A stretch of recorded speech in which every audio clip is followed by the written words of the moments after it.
Muy buenos días, gracias por estar acá. La Universidad de Santiago nos recibe con mucho cariño a la Fundación de Estudios Sistémicos Integrados Tributarios en esta mañana, donde vamos a compartir análisis de distintos expositores respecto a las cosas que se nos vienen en materia tributaria.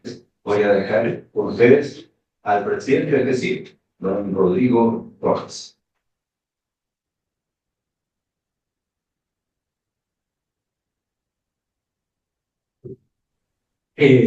Muy buenos días a todos y efectivamente hemos organizado este encuentro para revisar temas que están en el foco de la discusión actual en materia económica y tributaria. Lo primero será revisar el tema del financiamiento público y el control presupuestario. A propósito de las cifras que están circulando hoy en día, los requerimientos que ha hecho el Consejo Fiscal Autónomo y los desafíos de crecimiento económico y disminución de la deuda pública. Luego revisaremos las certezas en materia de regímenes tributarios y la escasa simplicidad de los mismos, renegando de los principios de un sistema tributario que, como aprendimos hace mucho tiempo, debería ser simple, justo y eficiente. Finalmente vamos a comentar acerca de la economía sumergida, o también denominada informalidad, y su cuestionamiento acerca de la igualdad de las cargas públicas. Todas estas materias están también vinculadas con el eventual envío de una nueva reforma a la ley de la renta, sumada a la recientemente aprobada ley de cumplimiento tributario. Hace algunos días, en una charla organizada por el Colegio de Contadores de Chile, en el que intervinieron el director del Servicio de Impuestos Internos, el Tesorero General de la República y el defensor del contribuyente, el primero de ellos revisó los cambios más relevantes incorporados por la ley de cumplimiento y las decisiones adoptadas por el mismo en torno a las labores de los funcionarios de ese servicio. El señor director destacó que su principal característica era el management, respecto al cual había sido permanente gestor.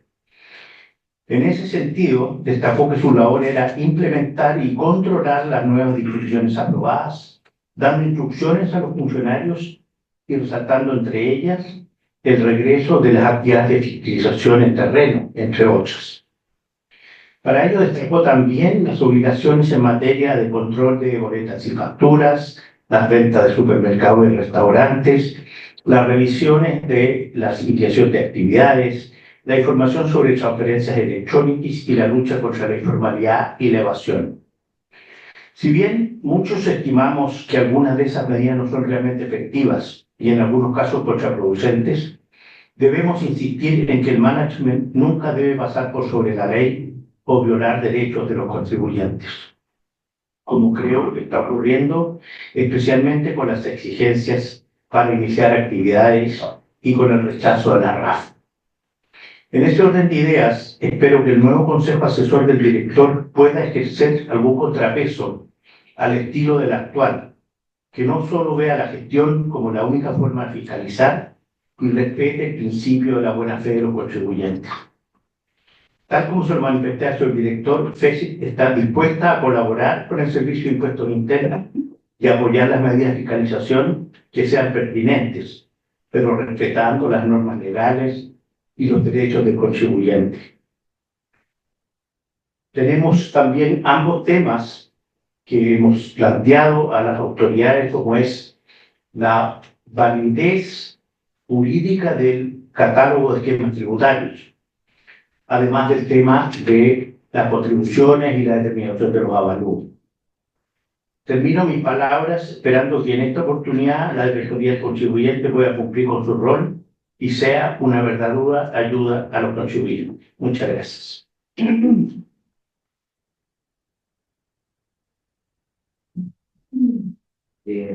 Buenos días, muchas gracias a FESI, Fundación de Estudios Sistémicos Tributarios, y a la Universidad de Santiago por esta invitación. Creo que es muy importante la instancia que estamos hoy, ¿no es cierto? A esta fecha debiéramos haber tenido, ¿no es cierto?, un proyecto de impuesto a la renta, aún no está, pero sin embargo las distintas candidaturas van a tener que hacer propuestas en materia tributaria y creo que este tipo de encuentro es un insumo sumamente importante.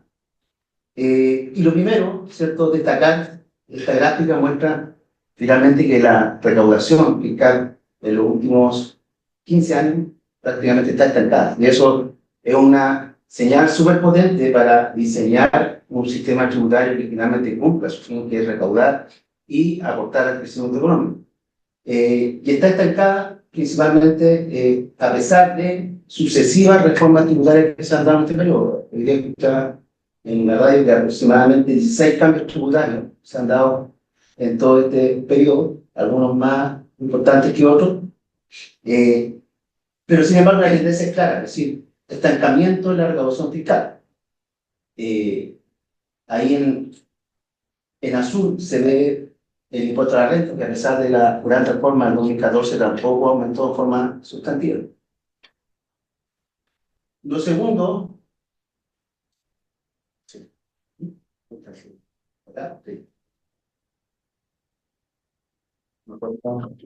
Después corre el siguiente. Si uno comienza a ver, en definitiva se cumplen, ¿cierto?, algunos lineamientos de lo que es la teoría del AFRE, es decir, a pesar de que las tasas corporativas aumentaron de en torno de 15 a 27%, la recaudación fiscal cae, ¿ya? Y cae principalmente porque el crecimiento cae, también, de acuerdo a las cifras oficiales que tenemos actualmente, la evasión sube en forma importante, la informalidad, la economía sumergida, es decir, produce el efecto contrario, el aumento de la tasa corporativa. Y además, cambios estructurales a los sistemas, es decir, hemos estado con un régimen integrado, después atribuido, semi-integrado, ahora volvemos a un régimen integrado con atribución de renta, en algunos casos para las pymes. Es decir, una situación que finalmente genera incerteza en el sistema tributario y que desfavorece, lo más importante, ¿cierto?, que es la inversión y el crecimiento. El otro punto es que el crecimiento económico, como se ve acá en esta misma lámina, de tener un crecimiento promedio de 5%, en el 2014 pasamos a un crecimiento de 2%, con una baja sucesiva a nivel del crecimiento tendencial, que hoy está en 1,8%. Y las propuestas que están haciendo, por ejemplo, bajar 4 puntos el impuesto corporativo, implicaría llevar a 2% de ese crecimiento económico, es decir, tampoco es tan sustantivo si lo vemos en términos de lo que el país requiere, como te he dicho, por ejemplo, para financiar las recomendaciones se requiere 4% de crecimiento, que es duplicar la tasa actual de crecimiento del país. En esta lámina se ven las sucesivas reformas tributarias, lo que prometieron a nivel de los informes financieros. La primera, que está ahí destacado en amarillo, la reforma tributaria del 2014, prometió llegar a 3,02 puntos del PIB de recaudación adicional en el año 2018. No obstante, el rendimiento ha sido decreciente, es decir, ha recaudado no más allá del 40% de lo que prometió. ¿Y por qué pongo esa lámina? Porque IPRES, al cierre del 2014, hizo un análisis de las últimas reformas tributarias. No analizó esta reforma tributaria de 2014 y se da la misma tendencia, es decir, casi recaudan la mitad de lo que prometen, ¿ya? Y si vemos la ley de cumplimiento tributario, que el Fondo Monetario Internacional dice que es un tercio, es decir, un poco más crítico el tema, finalmente se va dando esta lógica de que las reformas no recaudan lo que prometen, pero sí comprometen un gasto permanente, que esa es la gran problemática, porque ese gasto permanente se comienza a financiar con deuda pública, con déficit, y de esa forma tenemos que, de una deuda de 7% del PIB en el año 2014, pasamos a una deuda de casi 43% del PIB al cierre del 2024, y muy cercana al límite, que es 45%, que se ve con una meta razonable, de modo de que no genere estrés fiscal, ¿no es cierto?, y la carga financiera, ni que bajemos calificación de riesgo a nivel de país. Si a esto sumamos, ya, acá está la curva, ¿cierto?, del gasto permanente que comprometió la reciente aprobada reforma de pensiones. Ya, y ahí dice 1,1, llega a 1,2. Según yo, debería ser mucho más que eso, es decir, vamos a llegar como 1,5 según los datos que daba el mismo ministro de Hacienda cuando proponía esta reforma a nivel de la propuesta del pacto fiscal. pero 1,2, vamos, ¿cierto? Como máximo de gasto permanente para una reforma de cumplimiento que a lo más va a recaudar 0,5. Ya hay un déficit importante en esta reforma que se ha dicho se va a financiar por crecimiento, requerimos nosotros crecer 4%. Pero la pregunta es que el crecimiento ahora sirve para todo, es decir, para bajar los impuestos, sirve para mantener este gasto permanente, es decir, para financiar también salud, educación. Creo que no dan la cifra, no dan la cifra y eso también nos llama a reflexionar sobre la envergadura que debiera tener el ajuste fiscal, ¿cierto?, en función de este escenario.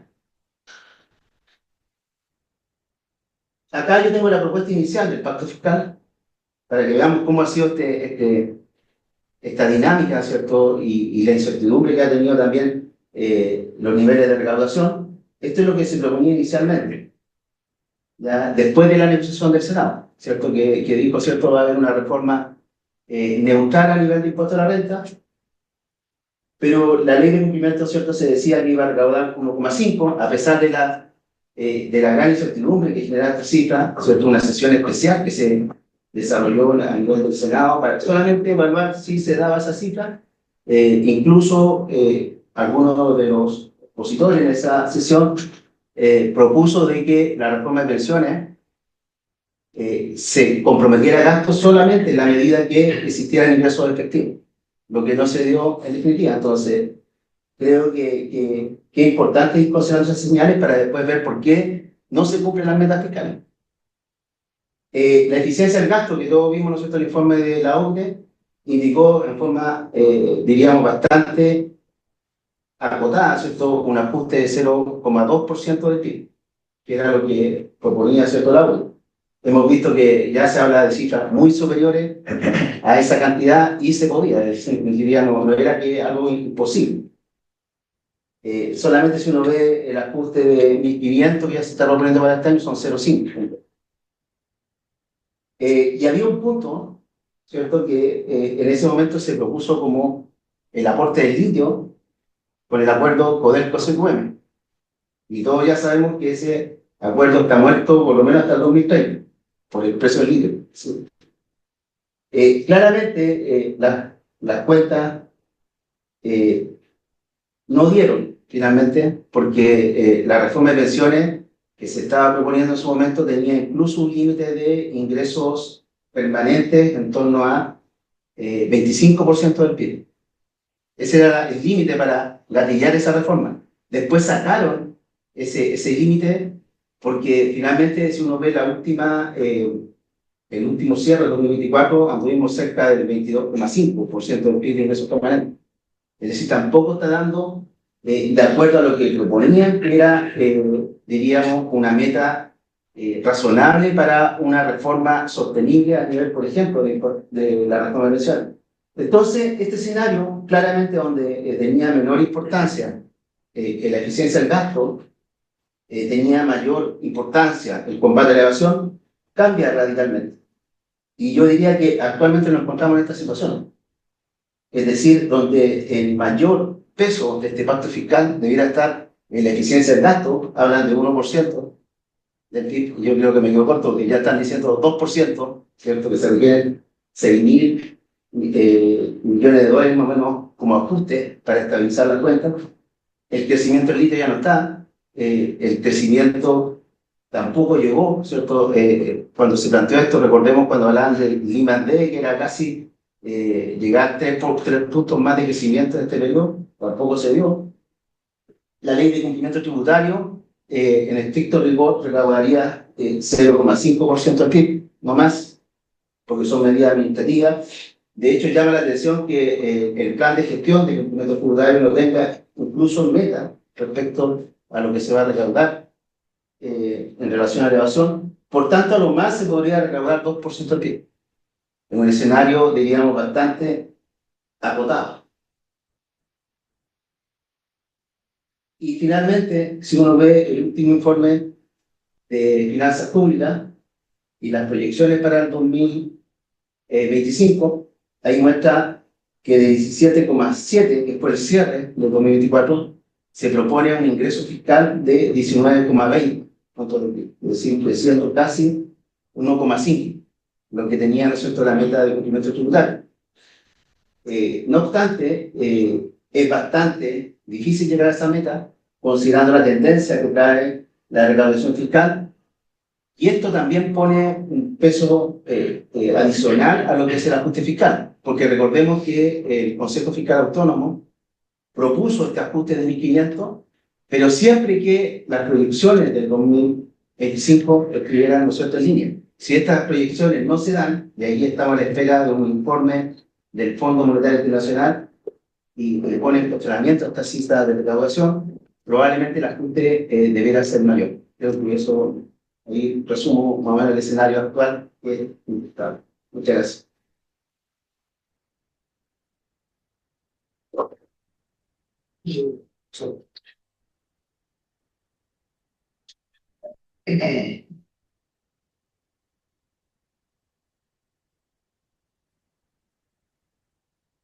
¿Se escucha bien? Perfecto.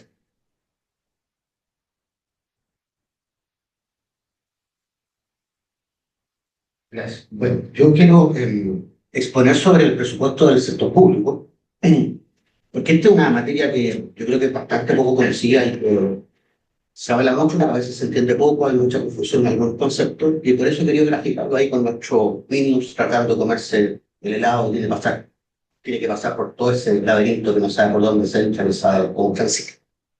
Entonces, dicho eso, el motivo de esta exposición, hay un par de noticias ahí que salieron, el nuevo Franco Hacienda, todo esto a propósito de la conversación o de lo que se supo respecto a la transferencia de Corfo. Investigaciones, dice ahí el declínio, y dice además que hay que no se había revelado a la opinión pública, que estas transferencias estaban como ocultas.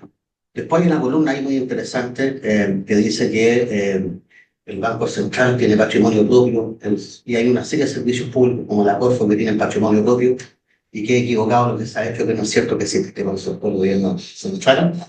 Inclusive hay algunos comentarios respecto a este Fondo Autónomo de Protección Previsional que dice que tiene, hay una entidad ahí que tiene patrimonio propio, perdón, y que administra este fondo, pero confunde el fondo con la organización, digamos, con la administración. Entonces, yo quisiera aclarar todo esto porque en realidad cuando hablamos de Estado y macroeconomía, hay un concepto clave aquí, que es que el PIB es básicamente el consumo, más la inversión, más el gasto público y más la balanza comercial. Pero el Estado, ¿cómo influencia en todo esto? Bueno, obviamente el gasto público, pero también incide en la inversión y incide en el consumo a través de dos políticas, la monetaria y la fiscal. Y en la política monetaria es el Banco Central, la entidad que está a cargo, ¿cierto?, de controlarla. Y en el caso de la política fiscal, influencian, o influyen, más bien dicho,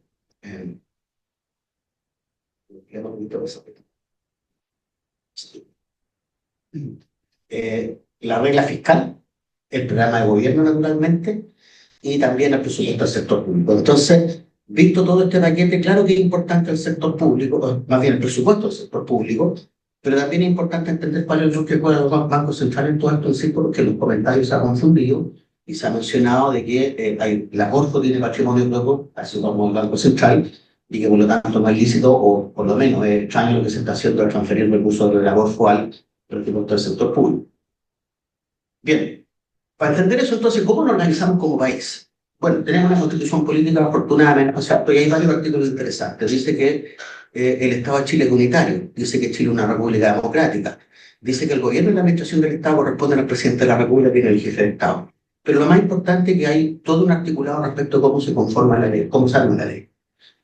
Y ahí, si uno se pregunta cuál es la forma de Estado y la forma de gobierno de nuestro país, tenemos un régimen unitario, un Estado unitario, perdón, con un régimen presidencial. Eso significa que la clásica separación de los tres poderes del Estado, ejecutivo, legislativo y judicial, significa que en nuestro caso el poder ejecutivo es quien administra el Estado, y significa que la administración del Estado comprende a los servicios públicos y a las empresas públicas, pero también aparecen otros entes que se llaman órganos autores, y en nuestra Constitución está reconocido. Por ejemplo, el Banco del Estado, el Banco Central, por ejemplo, la Contraloría. Y bueno, desde el punto de vista de la administración del Estado, tenemos una pirámide jerárquica que está encabezada por el presidente, debajo de los ministerios, o los ministros, y debajo de los ministros, los directores de servicio. Y hay una suerte de jerarquía. Pero hay un articulado importante acá, perdón, hacia atrás, No se alcanza a ver ahí bien, pero dice que la administración del Estado será funcional y territorialmente descentralizada o desconcentrada en su caso. Y ahí hay una conclusión de lo que es descentralización y lo que es desconcentración. ¿Cómo se ejercen las funciones para entender esto? En este Estado unitario hay una fórmula que es la deslocalización, que es simplemente que el Estado instala sedes en los territorios, ¿ah? Pero esas sedes no tienen ninguna facultad de decisión, son meros buzones, ¿no? Pero hay otra forma que es la desconcentración, y es que, bueno, sigue existiendo el Estado unitario, pero las sedes están un poquito separadas, sigue siendo el mismo Estado, sigue siendo la misma persona jurídica del Estado, sigue siendo el mismo patrimonio del Estado, pero en realidad ese órgano que está en el territorio tiene cierto poder de decisión, por eso se habla de desconcentración funcional. Y luego está la descentralización, que lo que ocurre es que se crea un ente con patrimonio propio y con personas jurídicas propias distintas del fiscal. Entonces, en nuestro ordenamiento jurídico tenemos una desconcentración y tenemos descentralización. La desconcentración puede ser funcional o territorial, lo mismo que la descentralización. Y para dejarlo en simple, la desconcentración significa que las entidades actúan con el patrimonio y la persona jurídica del fisco. Y al otro lado, la descentralización significa que las entidades actúan con patrimonio y personas jurídicas propias, diferentes del fisco. Cuando hablamos de desconcentración funcional, quiere decir que en el caso de la desconcentración, que algunos órganos en los territorios tienen decisiones. Pero cuando hablamos de desconcentración territorial, es simplemente que el Estado se ha desplegado en los territorios, pero no hay decisión en los territorios. Y en el caso de la descentralización, hemos optado también por descentralización que le hemos llamado funcional, cuando hemos creado órganos de interés nacional, como el caso de la Corte. Pero también tenemos descentralización territorial, que en ese caso hemos entregado además, no solamente la persona jurídica, la persona y el patrimonio, sino también la decisión al territorio. Y ese, por ejemplo, ha sido el caso de los gobiernos regionales, ¿cierto?, de las municipalidades. Entonces, a entender, tenemos ministerios, tenemos servicios públicos centralizados, es decir, que actúan con el patrimonio fiscal. Tenemos servicios públicos descentralizados funcionalmente, que actúan con patrimonio propio y persona jurídica propia, y tenemos servicios públicos descentralizados territorialmente, donde, por ejemplo, tenemos el CERME, hay 16 CERMES, una persona jurídica para cada territorio, un patrimonio para cada una de esas personas jurídicas. Tenemos los servicios locales de educación pública, que van con un 40 y algo. Tenemos los servicios de salud, también son servicios públicos descentralizados territorialmente, hay 23. ¿Ya? Y luego tenemos todo ese conjunto se llama gobierno central. ¿Ya? Y luego tenemos, abajito aparece ahí tapado, pero están los gobiernos regionales o los gobiernos subnacionales. ¿Ya?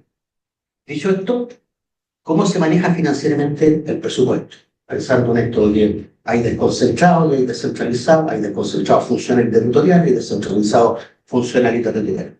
Bueno, tenemos el gran concepto del gobierno general, todo, ¿ya? Toda la administración. Luego está el gobierno central y luego están los gobiernos subnacionales. En los gobiernos subnacionales tenemos a los gobiernos regionales, en el caso chileno, y a los municipios. Por ejemplo, 45 municipios, 16 gobiernos regionales. Pero desde el punto de vista del gobierno central, como ya señalé, teníamos toda esta playa de organizaciones, ministerios, servicios públicos centralizados, servicios públicos descentralizados funcionalmente, servicios públicos descentralizados territorialmente. Bueno, todos ellos, y además los demás poderes del Estado, el poder judicial, ¿cierto? Y el poder legislativo. Y estos órganos autónomos, bueno, si no tienen autonomía en sus finanzas, que en la mayoría de los casos, todos ellos están atrapados en la ley de presupuesto y se llaman sector público. ¿Ya? Por lo tanto, que una entidad tenga patrimonio de su seguridad propio no significa que tenga autonomía. ¿Ya? Si no tiene autonomía en sus finanzas, está sometido a la ley de presupuesto, es parte del sector público, por lo tanto, entra en el gran conjunto que se llama gobierno central. ¿Ya?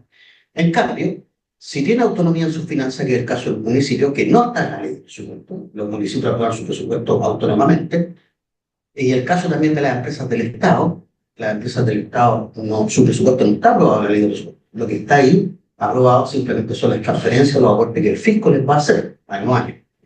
Y también el Banco Central está fuera de la ley de presupuesto. Por lo tanto, si entendemos esto, que un servicio público tenga patrimonio propio y persona pública propia y que sea, por lo tanto, descentralizado, no le roga por esas solas circunstancias la autonomía de sus finanzas. Es más, tenemos los gobiernos regionales que tienen autonomía política, porque sus autoridades son electas. Y aún así, no tienen autonomía en sus finanzas, están sometidas, por lo tanto, a las directrices del gobierno central desde el punto de vista presupuestario.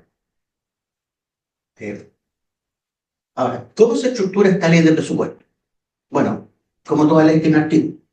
Esta ley, ojo, tiene una vigencia de un año, todos los años se discute, ¿cierto? Por lo tanto, y la gran gracia es que, bueno, ahí se han hecho hartas innovaciones año a año para colocar algunos programas, algunas políticas que se quieren implementar. Habitualmente se ocupa la ley de presupuesto. Pero bueno, tiene 51 artículos y tiene el presupuesto desagregado, que es un mamotreco de casi 2.000 hojas. Es muy difícil de entender y leer, pero ahí básicamente hay dos separaciones. Un primer estrato, que es la clasificación de las instituciones, y se separa en partidas, capítulos y programas. Las partidas son básicamente los ministerios, los capítulos son los servicios públicos dentro de ese ministerio, y los programas son las iniciativas que tiene cada servicio público también. Y luego hay un segundo estrato que es ya una especie como de plan de cuentas contable, donde tenemos los subtítulos, que son las agrupaciones más generales, ¿cierto? Los ítems, que son una subdivisión significativa, y las asignaciones, que es básicamente la iniciativa en concreto y una denominación específica, y eso se puede desagregar además en una subasignación. Y lo más interesante de todo, que tenemos glosas, que esas glosas pueden descomponer los montos, pero también pueden hacer otras indicaciones, como por ejemplo, legislar. O sea, permitir cosas que la legislación común no permite, o prohibir cosas que la legislación común permite. Entonces no hay que olvidarse que no solo están los artículos, sino también las glosas, y las glosas son normas. ¿Ya? Entonces a través de glosas se ha hecho mucha iniciativa gubernamental. Ahora bien, para explicarlo mejor, esta estructura, entonces tenemos en este primer estrato que una partida significa un ministerio. Dentro de ese ministerio hay varios capítulos, ¿cierto? Uno para cada servicio que está dentro de ese ministerio, y luego el servicio se puede separar en varios programas según cada iniciativa que maneja. Y al otro lado, en el segundo estrato, tenemos entonces la clasificación, por así decirlo, contable, donde tenemos los subtítulos, las ítems, las asignaciones, tanto para los ingresos como para los gastos. De eso se trata el presupuesto, y un ejemplo, acá tenemos el Ministerio de Transporte, ahí está la partida del Ministerio de Transporte, pero si ustedes se fijan, la última columna dice Junta Aeronáutica Civil. Bueno, y allá está desagregada la Junta Aeronáutica Civil. Arriba a la derecha ustedes ven que está el capítulo, primero la partida, después el capítulo, después el programa, y ven los ingresos y ven los gastos con cada una de los sitios de la asignación. Pero un detalle interesante acá, que hay unos numeritos. Esas son las glosas. Si uno revisa ahí, se da cuenta que hay cosas específicas. Por ejemplo, hay una glosa para los gastos de personas. Prácticamente todos los servicios públicos tienen esa glosa, donde se delimita cuál es la máxima dotación, el máximo de dotación a la base. Bueno, ahí tenemos las partidas de la ley de presupuesto. Parte con la presidencia, el Congreso Nacional, el Poder Judicial, la Contraloría, y bueno, todo después, cada uno de los ministerios. Marqué en amarillo algunas de estas entidades autónomas. La Contraloría General de la República, por ejemplo, un ente autónomo, no depende del presidente de la República, pero la Contraloría no tiene patrimonio propio, está en la ley de presupuesto. El Ministerio Público, la misma cosa, muy autónomo será, pero está en la ley de presupuesto. Los gobiernos regionales, ¿para qué decirlo? Esos tienen patrimonio propio, personas jurídicas propia, más encima la autoridad son electas, no depende del presidente, y hay un cambio de Estado. Y luego tenemos la partida 50, que es una interesante porque es el Tesoro Público. Tiene varios programas. El primero, los ingresos generales de la nación. Ahí ustedes se dan cuenta cuánto lo que se proyecta de impuestos, de recaudación de impuestos, cuánto lo que se proyecta de deuda, etc. Y bueno, y hay una serie de fondos que son los que marqué en amarillo. Si se fijan, cuando se crean fondos, y esto va a pasar seguramente con este nuevo fondo que se creó por ejemplo de la reforma tradicional, van a tener que crear un nuevo. ¿Ya? Y al otro lado aparecen también transferencias que se le hacen a los otros entes autónomos como las municipalidades, o a los que tienen cierta autonomía, pero no autonomía en sus finanzas, sino autonomía, por así decirlo, en la administración. El Tribunal Constitucional, los tribunales electorales, etc. Y los subtítulos, bueno, a la izquierda ahí están los que corresponden a los ingresos, a la derecha los gastos, por lo tanto, hay un estándar en la contabilidad pública, por así decirlo. Los servicios públicos registran sus ingresos, sus gastos con una clasificación concreta. Por lo tanto, uno puede entender, por ejemplo, cuánto es el gasto personal de toda la administración pública, porque hay un subtítulo específico para él. Y también puede entender cuántos son el tema que nos convoca a hacer los ingresos, en el caso de los ingresos. Ahora bien, ya entendiendo cómo es la ley de presupuesto, la pregunta es cómo se elabora. Bueno, para que la ley de presupuesto rija en un año, tiene que haber sido preparada el año anterior. Y eso significa que hubo una elaboración el año anterior a través de una discusión parlamentaria, La ley se publica en diciembre, pero esta tramitación parte el 30 de septiembre, cuando el presidente ingresa el proyecto al Congreso, se discute por 60 días, pero el plazo máximo para terminar la tramitación es el 1 de diciembre, y por lo tanto se publica durante el mes de diciembre. Ahora, esa discusión parlamentaria fue precedida de la preparación de la misma ley por el Ejecutivo, porque en nuestro caso, a propósito de la formulación de la ley, es el Poder Ejecutivo que prepara la ley y que la discute y la aprueba el Parlamento, pero el Parlamento no diseña la ley, la hace el Ejecutivo. Y para eso, el presidente ha tenido que aprobar su proyecto, ¿cierto? Que le ha presentado la DIPRES, y la DIPRES para eso, durante el mes de agosto, trabajó con las carteras, y las carteras prepararon su anteproyecto en el mes de julio, y eso fue construido a partir de un instrumento que se llama ARI, Anteproyecto Regional de Inversión, el 30 de julio. Ese ARI básicamente lo prepara el gobierno regional, ¿ya? El gobierno regional lo que hace es convocar a todos los servicios públicos que se dependan o no dependan del gobierno regional, a todos, y ahí elaboran y analizan qué van a hacer para hacer la inversión necesaria al año siguiente. Por lo tanto, existe este instrumento y es interesante leerlo porque se dan cuenta de que cosas que se informan que se van a hacer después no se hacen. Y se hacen cosas que no pueden informar, ¿ya? Pero se supone que la ley de presupuesto se preparó con este gran insumo que es el anteproyecto regional de inversión. Por eso regionalizado, por eso tenemos esta idea de gobierno regional, ¿ya? Bueno, finalmente, tenemos un presupuesto que fue aprobado, pero ese no necesariamente va a ser el presupuesto con el que se va a terminar. Durante el año se hace mucha transformación. Eso es lo que se denomina presupuesto vigente. Y al final de cuentas se ejecuta ese presupuesto y lo que se compara es lo ejecutado con el presupuesto vigente, no con el presupuesto globalmente aprobado inicialmente. Aquí tenemos el ejemplo de la Corfo, y si se fijan ahí hay un informe de su ejecución. Tenemos 3 columnas, el presupuesto inicial, el presupuesto vigente y finalmente el ejecutado.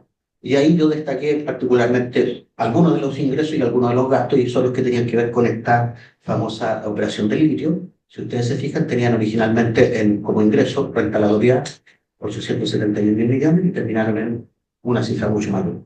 Y en el caso de los gastos, aparecía 8 ingresos al fisco, con 10 pesos, y miren el tremendo monto. Pero eso se modificó. Y esto no está oculto, esto está publicado en la página de Trust, y esto es informado además a la Comisión de Hacienda mixta, digamos, del Senado del Parlamento. Ya, y un par de reflexiones finales para terminar entonces. Que un órgano del Estado tenga patrimonio propio no significa que tenga autonomía en sus finanzas. Por ello, los servicios públicos nacionales descentralizados forman parte del gobierno central para fines de la ley de presupuesto. Esto es lo mismo que dijo la directora de presupuesto, que varios se lo cuestionaron que era efectivo. Esto es correcto. Lo segundo, el Banco Central tiene autonomía financiera y por ello no está sometido ni inserto a la ley de presupuesto. Por lo tanto, no hay que mezclar el Banco Central con el presupuesto del sector público. Tercero, las normas de administración financiera del Estado exigen detallar la ley de presupuesto, los gastos en personal, dotación, contrato, honorario y una serie de cosas. Por lo tanto, ahí es donde se tiene la posibilidad de incidir en lo que aquí por Pizarro ha estado señalando, que es la eficiencia del gasto. Ahí, cada año, o sea, la ley de presupuesto en ese detallito. La IPRES tiene la facultad de modificar el presupuesto, no es estático el presupuesto, es dinámico, ¿ya? Lo que no puede hacer es transferir fondos entre el ministerio, y lo que no puede hacer tampoco es incrementar el gasto global. Y la Comisión Mixta de Hacienda es informada de estos cambios trimestralmente, y además se informa del avance de la ejecución presupuestaria, y además todos estos datos son publicados en forma mensual y trimestral, por lo tanto no es nada oculto, lo que hace que la gente no se informa, sencillamente. Y por último, los fondos creados por ley son reflejados en la partida del Tesoro Público, la que debería cumplir para el año 2027 con este famoso FAP, que es un patrimonio diferente de su administración. Uno está bajito el número de ley. Bueno, explicado todo eso, espero que nuestro amigo pueda acabar su live y entienda un poco. Muchas gracias.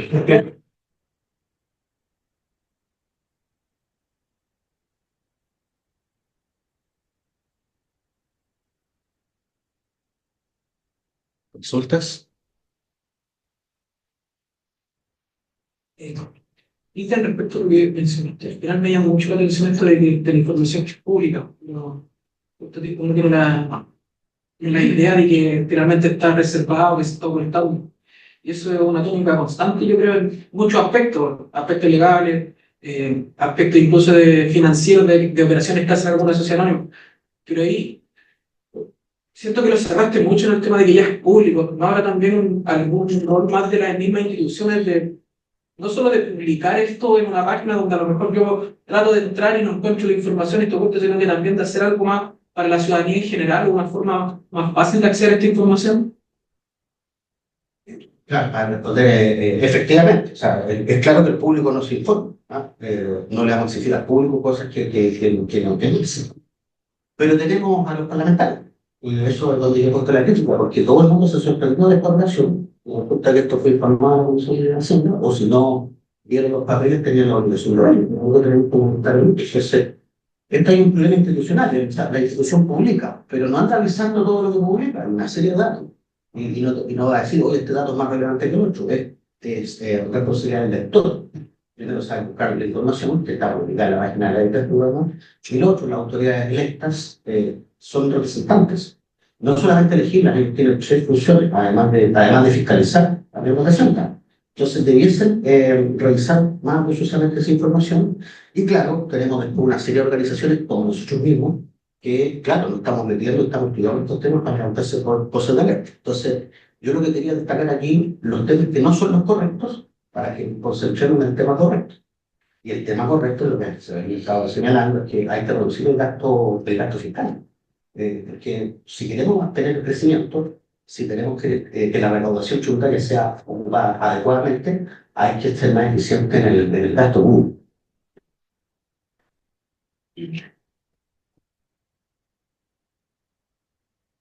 ¿Puedo hacer una pregunta? Escuche. No. Yo sé que me eché de menos los principios de las finanzas. Acá se dice mucho gasto permanente, ingreso permanente. Entonces, esos principios creo que el espíritu de la ley a veces es más importante porque finalmente todos sabemos en contabilidad que es fácil, ¿cierto? Meter una provisión de gasto o hacer un ajuste contable, etcétera. Pero los principios son los que echo de menos y creo que fue lo que se cuestionó en el caso de Marcel, porque fue una situación que en principio fue con ingresos extraordinarios, ¿cierto? Que se ocuparon para un fin de gasto corriente. Al siguiente año se hace lo mismo con el Fondo de Estabilización Económica y Social. Finalmente se acaba una instancia, se ocupa, ¿no es cierto?, nuevamente la plata. Entonces, ¿qué espera para este año? Claro, es una pregunta y una cuestión diferente, porque, claro, hay una regla de oro que ingresos permanentes, gastos permanentes, ¿cierto? Los ingresos permanentes dicen para financiar gastos permanentes, y no debiésemos tratar de financiar cosas con ingresos extraordinarios. Sin embargo, las normas de administración financiera del Estado permiten hacer justamente eso, y por eso es que se hizo. Entonces, no hay una cosa de legalidad, hay una cosa más bien de, te puede ocurrir un año que proyectaste mal y que tuviste un pésimo año, efectivo. Y que claro, entre el gasto público hay que mantenerlo, por lo tanto puede echar mano a su ingreso. Pero lo que no debiese ocurrir es hacerlo en forma permanente, ¿no? Mantener esto como constante. O sea, el mantenerlo como constante significa que no una improvisación, sino que derechamente tú estás manejando mal las finanzas porque lo que estás haciendo es manteniendo un gasto sabiendo que no tiene un financiamiento adecuado, permanente y suficiente, seguro. Entonces, claro, te puede ocurrir un año, pero eso no debería ocurrir todos los años. Y creo que además el tema de fondo acá es que hay que ponerle más ojo a las cifras porque hace mucho rato, no es de ahora, que se viene proyectando mal la recaudación tributaria, se viene proyectando mal el PIB, por lo tanto hay demasiado ajuste en la ley de presupuesto. Si usted revisara el proceso adecuadamente las partidas, se dan cuenta que todo el mundo reclama al principio que le quitaron presupuesto. Pero todos después en octubre están desesperados devolviendo plata porque no alcanzan a ejecutarse el presupuesto. Entonces, y lo van a ver, por ejemplo, en la discusión de los gobiernos regionales, porque hoy día todos los gobiernos regionales reclaman que lo recortaron. Pero si ustedes se fijan en octubre y comparan el presupuesto aprobado con el vigente, no el ejecutado, se dan cuenta que todo es lo que nos da. Entonces, claro, hace mucho rato que estamos manejando mal las finanzas, pero yo no diría que o sea, partiendo de la base que existe esta regla de oro, que los gastos permanentes deben ser financiados por ingresos permanentes, si te ocurre una eventualidad, está bien, te puede ocurrir un año, pero eso no debe ser la regla para todo. Quería, creo que ha sido interesante como fuiste desagregando para entender la situación puntual que se dio, pero como acabas de señalar es mucho más importante el control y la revisión de eso. Pero me surge una pregunta a propósito de algo que es bien público, que es la situación de Senabast. Senabast es un organismo que me imagino que es del Ministerio de Salud. Sí. Y todo lo que escuchamos es que debe mucha cantidad a muchos proveedores por ellos. ¿Cómo puede darse esa situación si se supone que eso debe estar en el presupuesto? O sea, esa desviación no es de un terremoto, no es de una llovizna o de una lluvia, es una situación estructural. Sí, hay servicios públicos que en el caso, por ejemplo, de Semana que ocurre mucho eso, y pasa que también el presupuesto es un monto, no hay la realidad. Entonces, si uno revisa el presupuesto, es una realidad excelente, ¿no? Porque el flujo de plata va a de eso y las facturas que tú recibes, compras, que finalmente no se... Si se han dado cuenta muchas veces, va a ser por aviso que se reciben facturas hasta el 18 de diciembre de cada semana del año, hasta el 30 de noviembre del 9. Claro, pero las compras siguen existiendo.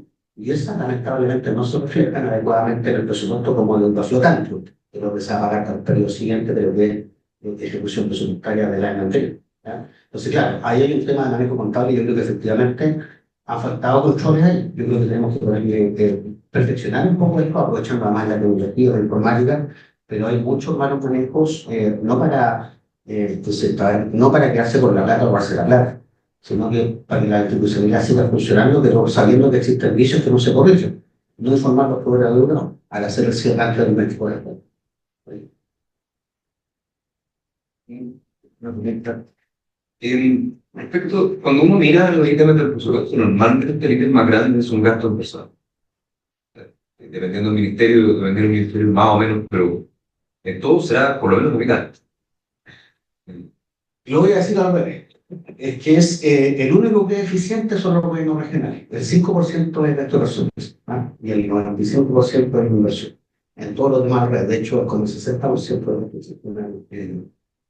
Si es que uno lo realiza por subtítulos, el subtítulo de gasto personal es más importante, ¿ah? Y el menos importante es de inversión, que es el subtítulo de subtítulo. Sí, eso es correcto. Ahora, eso es porque el Estado básicamente son prestaciones públicas de las personas. Salud, educación, etc. Sí, siendo así las cosas y sabiendo que ese ítem más grande, digo, ¿por qué tan realista lograr reducciones significativas en los gastos fiscales si es que no se reforma el estatuto administrativo? Bueno, ¿hay alguna forma de hacerlo? Porque claro, el estatuto administrativo. Entonces, ¿hay alguna forma real de hacer reducciones significativas en el gasto personal? Pues, claro, por reducción, me imagino que nadie que va a hacer reducción. Pero si es que no se reforma el estatuto administrativo, estamos viviendo en un mundo medio no quisiera decir de fantasía, pero como de deseo que no tiene sentido. Diste en el clavo, porque esa es la pregunta en serio. Ese es el problema de verdad. ¿Ah? De que si todos hablan de producción o eficiencia en el gasto, pero si el ítem más importante es gasto personal, ahí es donde hay que ver la eficiencia, se la regla Pareto, ¿cierto? El 80% de los problemas se arreglan con la organización de las causas.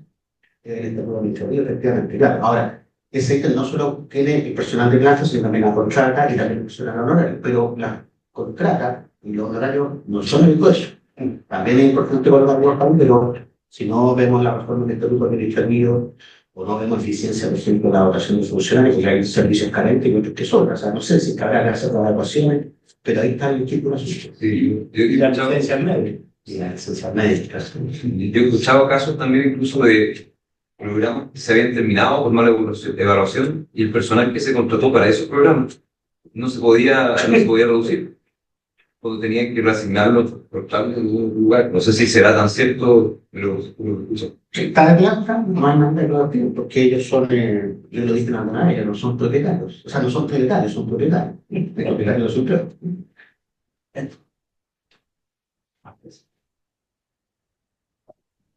¿Vamos? Bueno, bueno, en este segundo módulo vamos a hablar algo que generó mucho revuelo en las redes sociales de FECIP. Agradecemos el trabajo de Moisés en crear esta tabla periódica, digamos, que la verdad que cuando yo la primera vez que la vi, yo sabía que el sistema tributario era complicado, no sabía que había más de 30 regímenes tributarios, digamos, actualmente en curso, ¿ya? Y la idea de este módulo es un poquito volver a retomar la importancia de la simplicidad del sistema tributario, de nuestro sistema tributario. Algo que yo creo que nuestra fundación debería estar, digamos, en el centro de la discusión de toda reforma. Digamos, como decía Juan en el módulo anterior, digamos, más de 16 cambios en poco más de 15 años, y cada vez pareciera que el sistema tributario, los regímenes, la transferencia de facultades de fiscalización desde la administración hacia los propios contribuyentes, hacen que todo el sistema sea mucho más complicado que antes, ¿cierto? Cada vez viene peor. Hace un tiempo atrás estaba leyendo un artículo de Estados Unidos que tienen ellos una regla de los 32 años.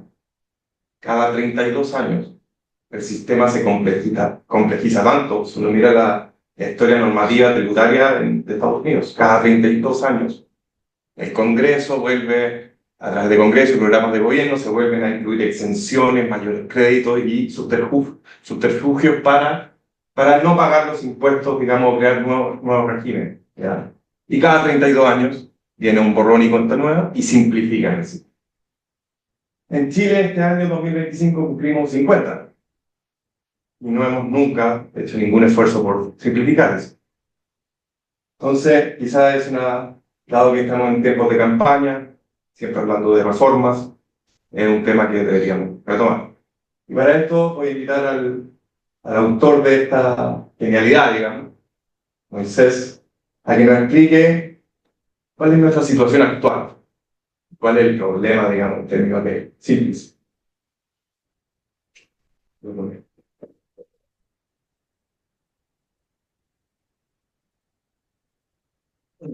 Buenos días a todos. Primero que todo, un poco lo que dice Andrés, quizás no es tan cierto que yo sea el autor, esa no es la idea, pero recibí muchos comentarios de colegas, algunos de los que están aquí presentes, ¿cierto? Cristian acá me hizo varios comentarios que dije, en verdad, esta parte se me había ido. Por interno, por LinkedIn, me habló Alex Díaz, que también es conocido, me hizo un par de comentarios de cosas que de verdad me dijo, mira, si tú lo dejas así, esto induce error. ¿Ya? Entonces, también tengo que agradecer la participación de varias personas y decir que esta fe quizá nace como muchas cosas por necesidad. O sea, habíamos partido con Carlos de hablar teníamos que hablar de los regímenes tributarios y empecé a hacer esto en un Excel, en realidad primero para ordenarme, y me di cuenta que el nivel de complejidad para hacer eso era bastante alto y que en un Excel no se entendía. Entonces estuve dándole vuelta a una forma de poder explicar, no sé si decir todo, porque estoy seguro que alguien va a decir, por LinkedIn te faltó pero va a pasar harto. Pero sí que poder hacer un análisis rápido, como de podernos ubicar en lo que tenemos actualmente. Y en esa línea, ¿cierto? Llegué a este esquema, recordando las clases de química donde podíamos tener mucha información en poco espacio, que también, sobre todo, una información que nos permita hacer comparativos, que podemos ver si algunos se están repitiendo, si algunos son muy similares, ¿cierto? Por ejemplo, los que están marcados ahí con el círculo es porque son muy similares entre ellos. Pero como esquema, ¿qué es lo que tenemos acá? Tenemos regímenes tributarios y ya la primera pregunta es ¿qué es un régimen tributario? Porque si yo asumo que el régimen tributario es una cosa o es otra, podría cambiar el número acá. Y creo que yo consideré cuando estaba haciendo esto que el régimen tributario era una forma de determinar la renta, una forma de pagar impuestos y una forma en que eso se asocia con los impuestos finales. Lo cual, de hecho, el esquema acá, que ya me di cuenta, no lo reconoce, que es cómo se asocia con los impuestos finales la operación de primera categoría, que es probablemente un trabajo posterior que habrá que hacer. Y luego tenemos acá los grupos de contribuyentes o de regímenes que tienen sistemas similares, ¿cierto? Entonces, primero tenemos acá los pequeños contribuyentes, y esto ya es engañoso en sí mismo, ¿ya? Porque todo esto está en una sección de la norma, entonces uno piensa pequeños contribuyentes como un grupo grande, y no se da cuenta que ahí hay 8 tipos de formas diferentes de determinar el resultado que tengo, mi resultado tributario, de 8 formas distintas de determinar mi impuesto, ¿ya? Después acá abajo tenemos los regímenes de renta presunta, que son regímenes antiguos y que tienen un sentido de fondo, ¿cierto? Que es que la persona que no tiene, digamos, un contacto muy alto con un contador o que no va mucho a la ciudad, pueda pagar su impuesto de una forma sin tener mayores complicaciones, pero también quizá aquí hay que mencionar que esto nace en un Chile bastante distinto, con más analfabetismo del que hay hoy, con menos acceso a información, con menos, sin acceso a Internet. Entonces también quizá hay algo que revisar. Luego de eso, abajo están ciertos regímenes que primero no habíamos considerado, pero entre los comentarios que nos hicieron, igual consideré que era necesario ponerlos porque están más orientados a personas naturales, ¿ya? Por eso quizá me han llegado comentarios que tengo que sacarlos o que tengo que ponerlos, pero yo prefiero que estén ahí para que los recordemos, ¿ya? Que son, por ejemplo, la tributación por contrato para los casos de los arriendos, en los DFL2 y las rentas personales, ¿cierto? Del 17 número 8. Entonces, son otras formas de tributar, no están pensados para empresas acá, pero ahí, claro, llega alguien y me dice, entonces tienes que incorporar también los sueldos, ¿ya? Es otra cosa que acá no está, pero ahí ya creo que es mucho, esto estaba pensado como para empresas. Después ya tenemos lo que el sistema considera regímenes principales, o en realidad el esquema entiende que son los regímenes principales, que son los que más debatimos, más conversamos, ¿cierto? Los que ahí es donde están orientados los cambios normativos y todo. Y son los que también más cuida el sistema, porque uno podría decir que en los otros no se preocupan tanto, no hay tanto oficio, no hay tanta circular, no hay tanto pronunciamiento. Incluso otro tema acá relevante son las normas de cómo me traspaso de un régimen a otro que estén en la ley. Entonces algunos sistemas como que están olvidados, pero ahí los que están en celeste son los principales, los que toda empresa debería tomar o toda empresa debería mirar, ¿cierto? Que son el de transparencia tributaria, PROPYME y el general. Luego acá hay otro que también podríamos tener la duda si es un régimen o no, que es la tasación de renta, que es el residual. O sea, si el Estado no sabe cuánto fue mi renta, me va a aplicar esa norma. Cuando mi contabilidad no es fidedigna, no he cumplido adecuadamente mis obligaciones tributarias. También otra acá está el de las empresas estatales, que hay que recordar que tienen un adicional del 40%, que en el fondo en sí hace que las empresas estatales sean más ineficientes. Y eso es algo que vamos a tener que considerar dentro de nuestro sistema con ese 40%. Luego hay otros regímenes que son especiales de acuerdo a las características de la institución en la que están y que probablemente no se preocuparon tanto al momento de legislar por esos regímenes, sino que la tributación de estos regímenes es resultado de la norma, pero no pensado en esa norma, como el excedente en las cooperativas, por ejemplo, o el caso de la renta de vengada en las corporaciones, ¿ya? Que se aplica el 25% en vez del 27% y sea un efecto residual de la norma. Luego en amarillo tenemos acá los regímenes que son regímenes específicos, de acuerdo a su tipo, están dirigidos a un cierto tipo de contribuyentes. Y por eso quedaron ahí en amarillos. O sea, podríamos decir que tienen algún tipo de objetivo y habría que tener cuidado cuando lo evaluamos con las mismas normas que los otros. Y por último están las zonas económicas especiales, ¿ya? Las zonas económicas especiales se usan en todo el mundo. Ahí le agradezco mucho de nuevo a Cristian porque conversamos harto del tema. Que son ciertos regímenes que de alguna forma tienen un fundamento, ¿ya? O sea, el fundamento es beneficiar a ciertas zonas para desarrollar la economía de esas zonas. Y ahí el contrato especial de operación petrolera lo dejé en amarillo, pero junto con las zonas económicas específicas, porque no tiene un área particular, pero sí tiene muchas características que está pensado para el sur de Chile. Entonces, es como, no es ni chicha ni limonada. Y por último también, no son parte del sistema, pero creo que era necesario mencionarlo en atención a la discusión propiamente tal, los regímenes que están en evaluación, ya que son los regímenes que en este momento se están discutiendo, del cual tenemos muy poca información sobre lo que ha trascendido en medios, ¿cierto? Lo que algunas personas nos han filtrado, donde actualmente podríamos hablar de la norma de ferias libres, que ya se llegó a acuerdo hace poco de lo que tendría que ser, que es un poco un porcentaje sobre el ingreso, el monotributo social y el monotributo transitorio, que es lo que se está proponiendo dentro de la ruta de emprendimiento que está planteando el gobierno, y por último el sistema dual, que tendría que ser el reemplazo del 19 del actual régimen general, que es lo que se está proponiendo para el final, o sea, como reforma actualmente, ¿ya? por lo menos a mí me gusta harto esta forma de verlo porque me permite hacer comparativos, me permite preguntarme de repente, lo veo y me surgen preguntas como si una feria libre, aunque sea muy parecido, tendría que tributar distinto a un taller artesanal, por ejemplo, dentro del mismo área, y ahí uno empieza a ver si se justifica tener más o menos regímenes, ¿ya? Ahora, Andrés.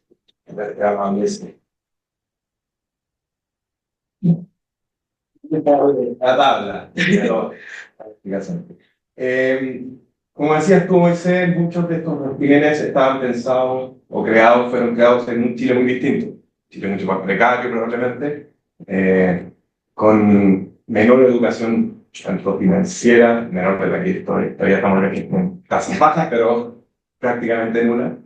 Pero ahí, ahora quisiera, Carlos, considerando este régimen, esta tabla, la cantidad de distintos sistemas y reglas que hay, y el hecho de que se haya creado un régimen PYME, que fue como sacarle un apéndice al régimen general, ¿se justifica que tengamos este nivel de regímenes normas distintos o es algo que podemos cambiar? Lo vamos a hacer. Gracias, Andrés. Y gracias a la Universidad de Santiago por recogernos en esta oportunidad y en este foro. Esta era una discusión imprescindible. Este gráfico que nos presenta Moisés es el resultado de una acumulación de años y de reformas que no fueron suficientemente analizadas, no fueron suficientemente estudiadas, lamentablemente en más negociaciones políticas que negociaciones técnicas. Y cuando uno toma esta tabla y la trata de homologar con los principios constitucionales del derecho tributario, ahí debiera estar la simplicidad y debiera haber una equidad horizontal y una equidad vertical respecto al cumplimiento de las obligaciones tributarias. Y la primera conclusión a la que uno llega es que esta tabla demuestra que el sistema tributario actual no respeta la Constitución. Aquí tenemos a personas que tienen igual nivel de ingresos y que pagan totalmente distinto a la cantidad de impuestos.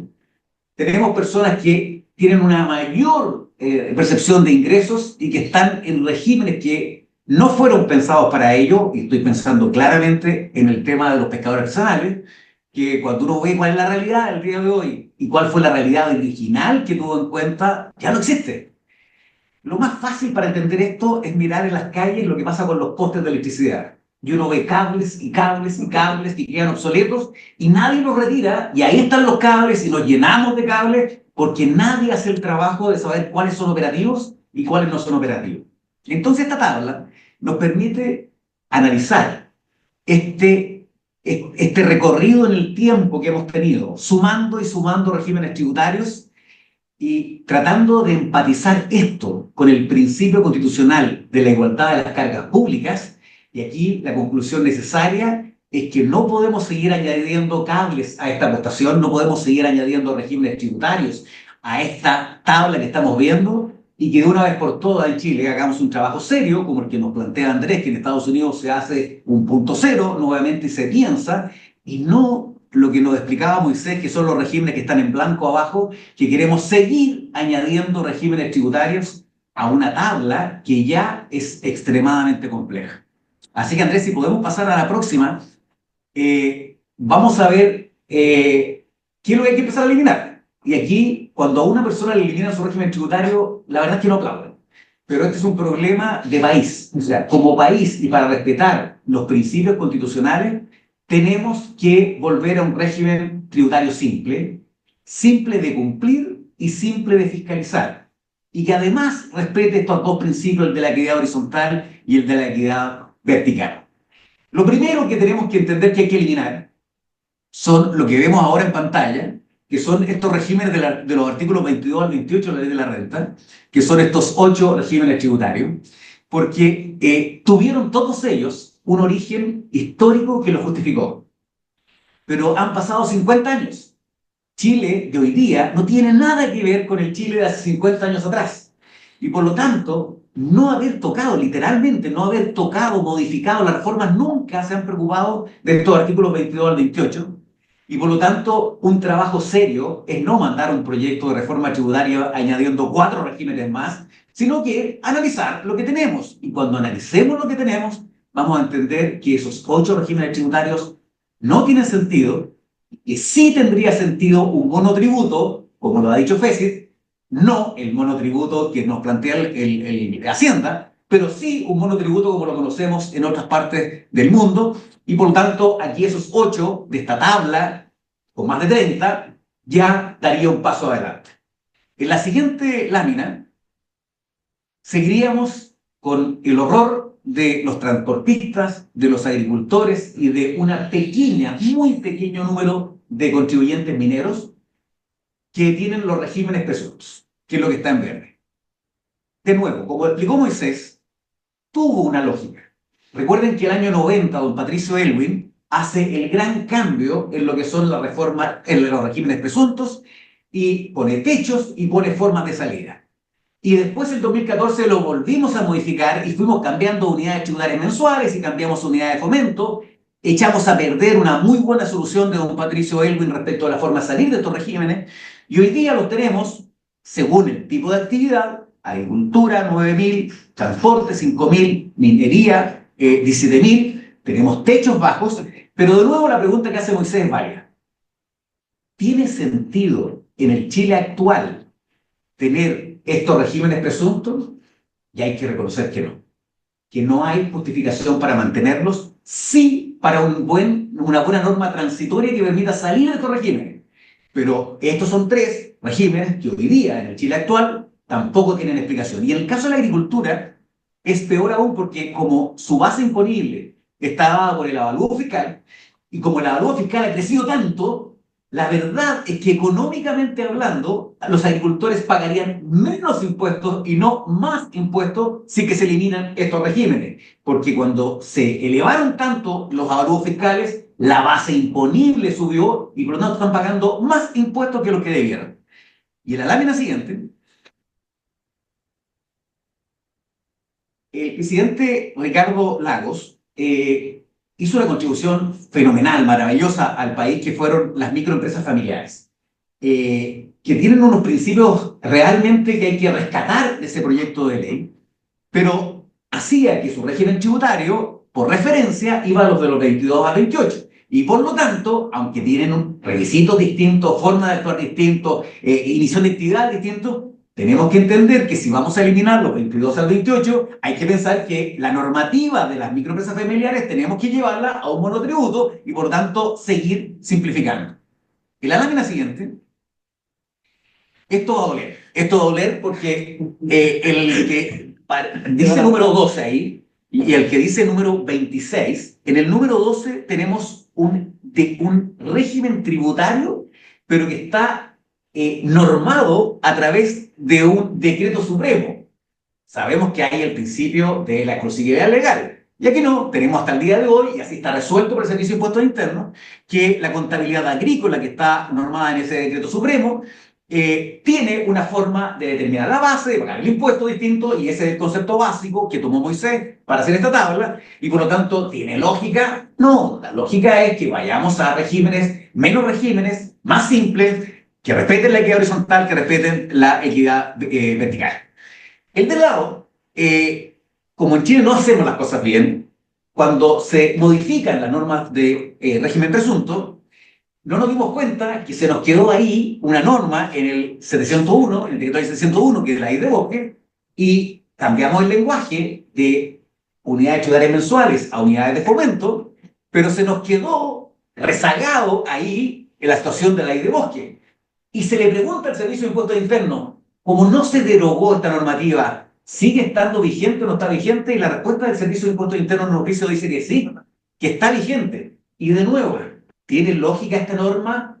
¿Puede una persona ganar esta cantidad de dinero y tributar aquí y otro al lado, haciendo comercio, industria, lo que sea, ganar la misma cantidad y pagar algo totalmente distinto? ¿Cómo se condice eso con el principio constitucional de la igualdad de las cargas públicas? Claramente no, y por lo tanto es un régimen que también tendría que ser derogado.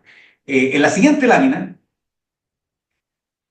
Aquí tenemos el tema de las empresas públicas y sí requieren un régimen especial, pero ese régimen tiene que ser revisado completamente. Estamos con un problema serio de nuestras empresas públicas en Chile. Cuando hablamos de la deuda pública, hablamos de la deuda pública central.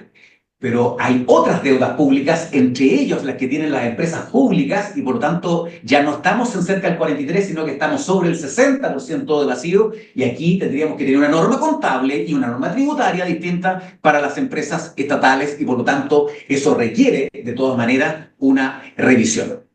Si nos fuésemos a un sistema simple de integración total, ya no tendríamos el problema de darle un tratamiento distinto a los inversionistas extranjeros, porque toda la discriminación ya no habría, sería mucho más lógico, volveríamos, hay un artículo del día de hoy del exministro Briones que nos lleva por el mismo camino y nos dice, mire, parece que hasta el 2014, con el régimen tributario, hasta el 2014, teníamos casi 4 veces el nivel de inversión que teníamos después del 2014. Entonces es posible interpretar como que nos equivocamos en la modificación del año 2014, y si no la hubiésemos hecho, no se nos habría caído tanto el nivel de inversión. Seguimos en la lámina siguiente. Hasta ahí era la última. Ya. Vámonos ahora. Y vámonos a lo de abajo. Vámonos a lo de abajo porque son estos cables adicionales que se quieren poner sobre estos postes, que son estos 4 regímenes. El primero de ellos ya está en el Congreso en este minuto, está siendo discutido, que es el de las ferias libres. Es un sistema solo para el pago digital. Por tanto, si esa persona recibe un pago en efectivo, que es la naturaleza habitual de las ferias, el régimen ya no sería posible. Pero además, ¿cómo nos vamos a quedar con un régimen de ferias libres y tenemos arriba, en los 22 y 28, otro régimen para lo mismo en definitiva? Da la impresión que lo que necesitamos ahí, de nuevo, son regímenes simples que unifiquen y que traten a personas que ganan lo mismo, tributando lo mismo. Y en las 3 últimos, que son el monotributo social, tiene un techo tan bajo que la verdad es que no nos va a servir. Si aquí la invitación tiene que ser para que la gente entienda que tributar es una buena idea, que además de ser justo, es una buena idea, que les sirve a ellos mismos en definitiva, y que les creemos un sistema simple, pero no con un techito tan bajo que a esa casa no se puede entrar. Queremos una casa que, aunque sea de 2 metros de altura, se puede entrar. A esta casa prácticamente no se va a poder entrar. El monotributo transitorio es una invitación a una situación por 2 años.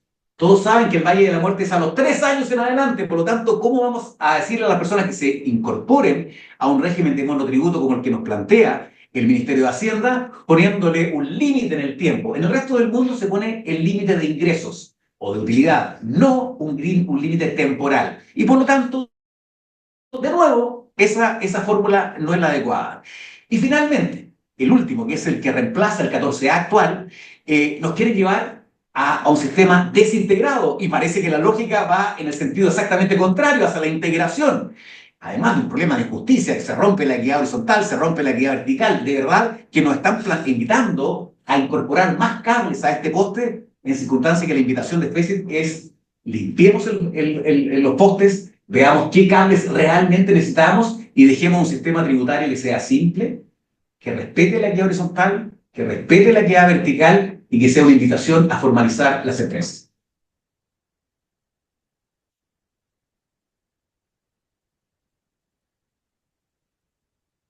Un tema que se relaciona siempre con la simplicidad de los sistemas tiene que ver con la justicia tributaria, van siempre de la mano, ¿no es cierto?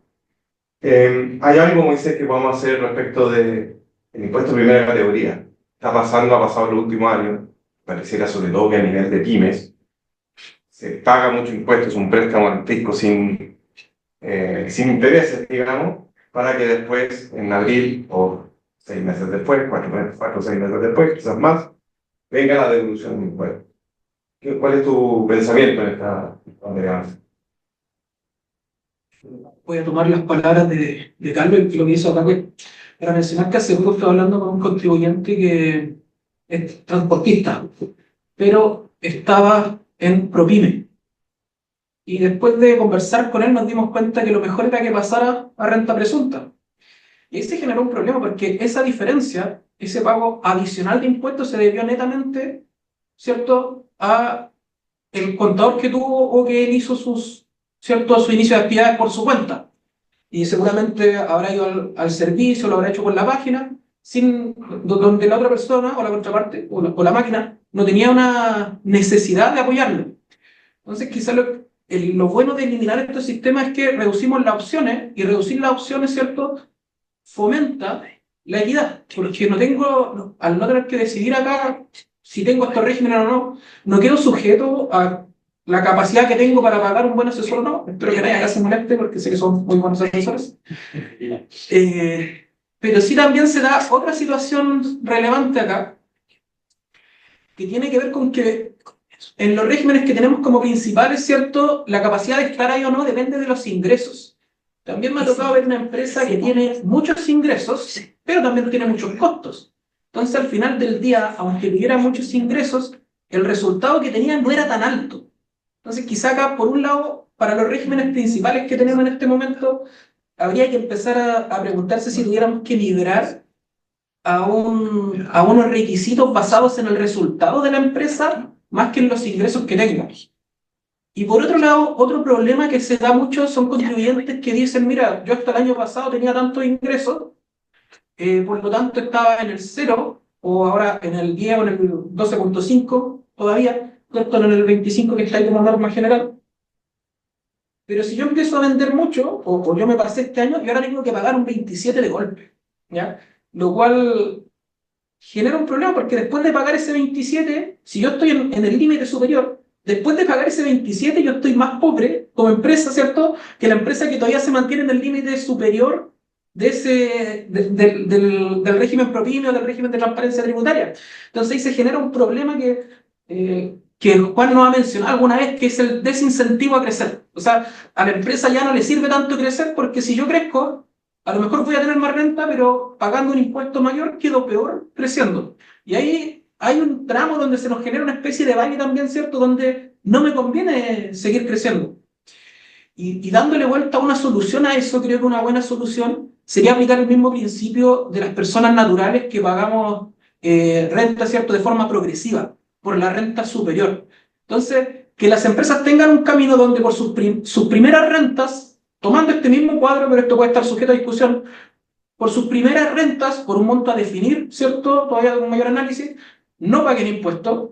Después, solo por el tramo entre esa renta y el tramo final, paguen la tasa rebajada que actualmente tenemos a ProPyme, ¿cierto?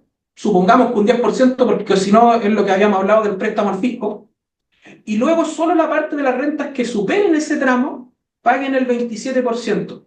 Entonces así tenemos un incentivo mucho mayor, ¿cierto?, para el contribuyente o para el empresario, que si yo sigo creciendo, ok, voy a estar en un tramo más grande porque estoy ganando más, pero solo por esa parte mayor, y no me veo en una desventaja respecto al contribuyente que está un poco más abajo, ¿cierto?, mi competencia que me está pisando los talones, que todavía está un poco más bajo, pero que al final del día quedó con más recursos que yo por no haber crecido tanto. Entonces, de esa forma, hacemos una progresión más natural en esta ruta de emprendimiento, ¿cierto?, que está tratando de definir el gobierno. Se genera una procesión más natural para llegar a tener más rentas, y no me siento tan limitado, no siento este incentivo a no crecer. Solo complementar que el próximo desafío de Moisés es tomar esta tabla y ponerle al lado la tabla de las personas naturales, para que entendamos el fenómeno completo en definitiva. Y cuando uno toma la tabla de las personas naturales, hay un número que es 10,62%, que es la tasa de impuesto final del 98% de los chilenos. Entonces, ¿por qué se da este fenómeno del préstamo de los más pobres hacia el Estado, gratuito, sin intereses? Es porque cualquier tasa que vaya corporativa, que vaya por sobre el 10,62, necesariamente va a haber un 98% de las personas que en algún tramo van a hacer un préstamo al Estado gratuito.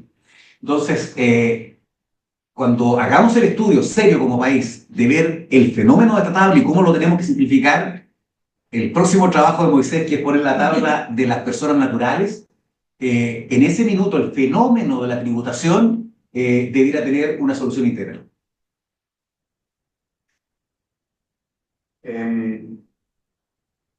Un punto relacionado con esto que viene a propósito de la Ley de Cumplimiento Tributario que se aprobó en octubre pasado, es el fenómeno de los grupos empresariales.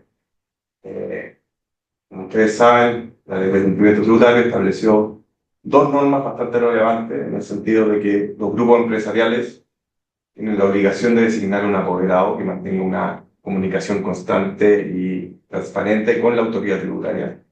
Y también estableció un procedimiento de fiscalización unificado.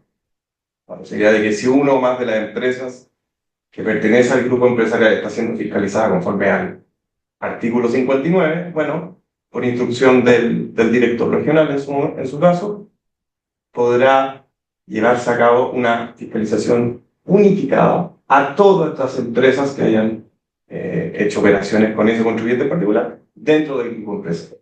¿Ya? Si bien estas normas, el grupo empresarial no excluye a las pymes. Un grupo de pymes puede ser un grupo empresarial. No es algo que pensemos que solo para las empresas como que cotizan en bolsa, no es la COPEC. Hablando, basta que haya una matriz con una filial que cumpla los requisitos de la Ley de Mercado de Valores y bajo el Código Tributario sería el importero.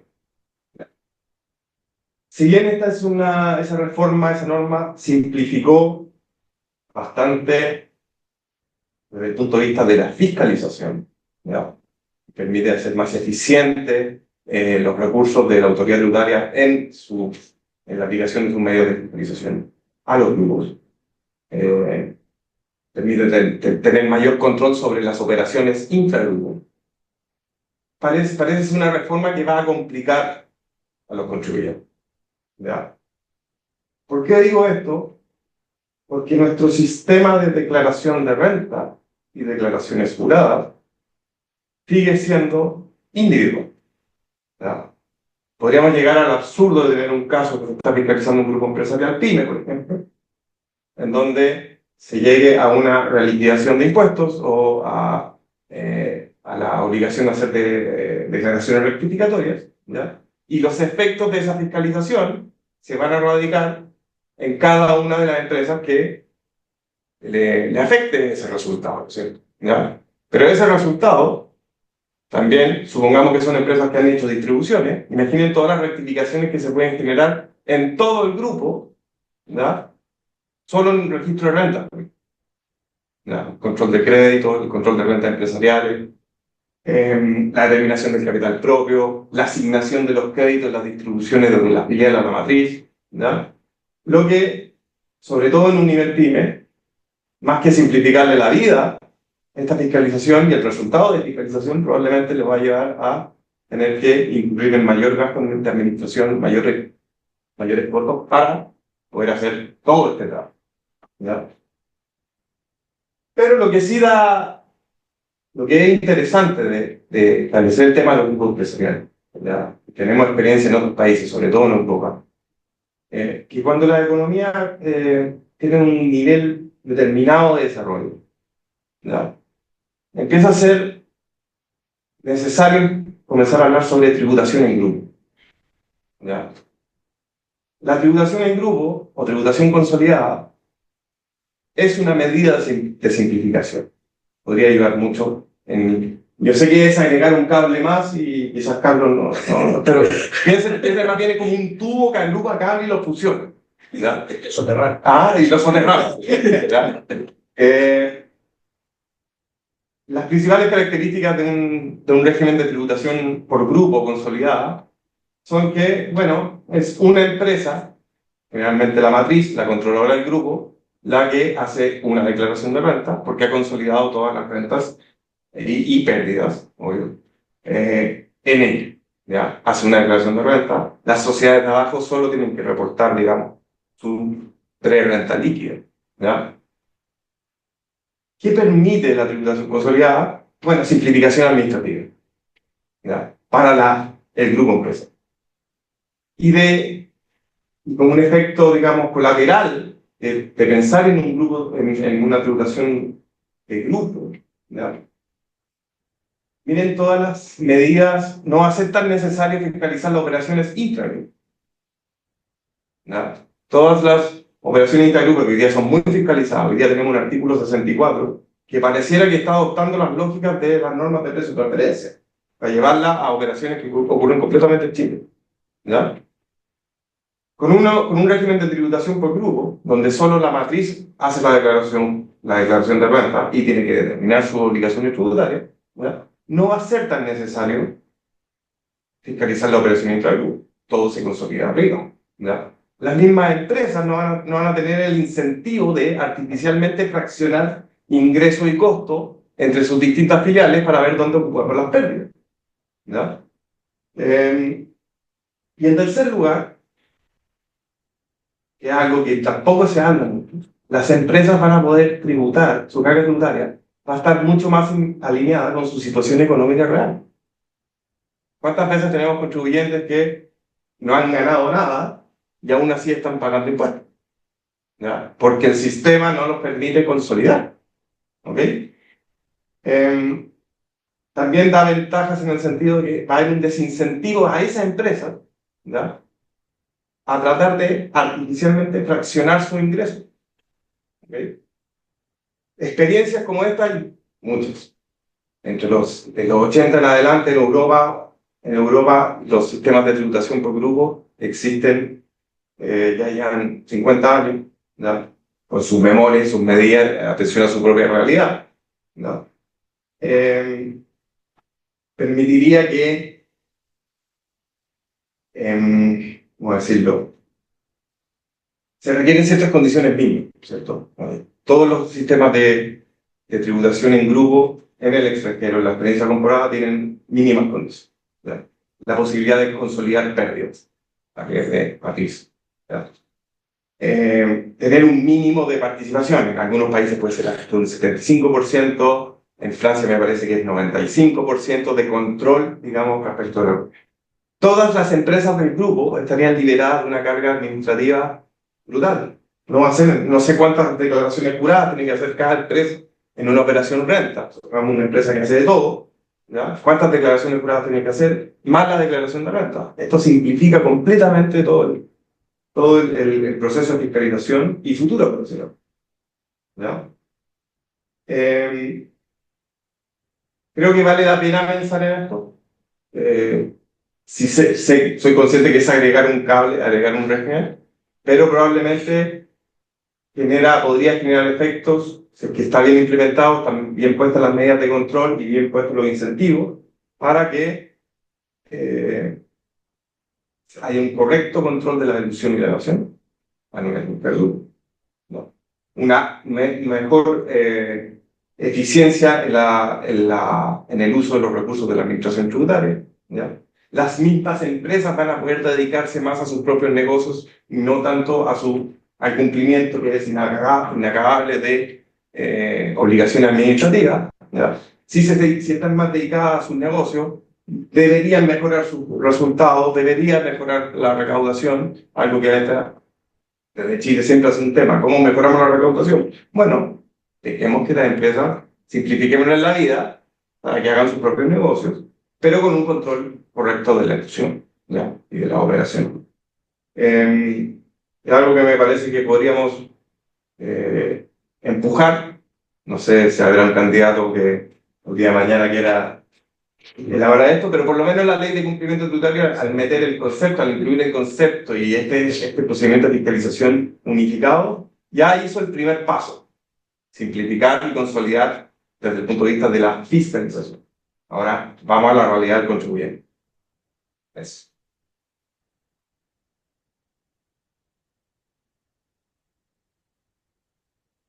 Sí, no sé si es buena o mala noticia, pero me está soplando que faltaría la ley cabal. Sí. Porque efectivamente es una exhortación especial, en un caso especial, pero te agrega. Y otra persona me dice que podría faltar la exhortación de derivado. Que en realidad podría calzar, pero que podría ser otro. Así que ahí te sobra todo espacio, como dice. La idea era que el estatal quedara sola, pero ya no. Sí, claro. Bueno, primero felicitar el trabajo de hacer una tabla, porque esta cuestión realmente es inentendible, y tratar de graficarlo en tan poco espacio tiene un tremendo mérito. Además que yo creo que está bastante claro qué vamos a entender primero por régimen, esto es como la tabla de los elementos, que vamos a entender por el elemento, ¿no? Ya. Y creo que se mencionó bastante bien la historia de por qué los regímenes nacieron como nacieron. Y entonces habría que revisar efectivamente, primero, tal como aquí se propone, si los mismos principios con los cuales se creó ese régimen están presentes o no. Y yo me atrevería a colocar más cruces ahí, por ejemplo, a los CEO, que ya no hay contrato posible. Lo estuvieron, de hecho, esto es curioso porque los CEOs partieron en el año 78 y nunca se implementaron realmente hasta el año 2005 en Nueva York. 14 contratos, no hay más. No queda ninguno vigente. Creo que también hay que pensar la cantidad de beneficiarios mensuales del sistema. Y por ejemplo, los regímenes especiales. Siempre existió una idea de simplificar la norma, porque también favorece para la inversión, porque las zonas económicas especiales tienen un sentido, tienen de atraer inversión porque el Estado más hace inversión para que lo pidan. Pero siempre de hecho hay una propuesta del BID que dice que hay que dejarlo todo en un solo estatuto, que pueden existir diferencias entre actividades y entre territorios, pero para hacerlo simple, un solo estatuto. Y ahí también yo creo que se podría consolidar. Y respecto del otro comentario del tributo con el grupo empresarial, yo creo que no es difícil, porque para mí no es regional, para mí es una forma de tributar nomás, porque de hecho hay empresas que están con rentas en zona franca y también con régimen general, porque están en la zona franca y fuera de la zona franca, y que perfectamente lo pueden hacer. Para mí no es un régimen.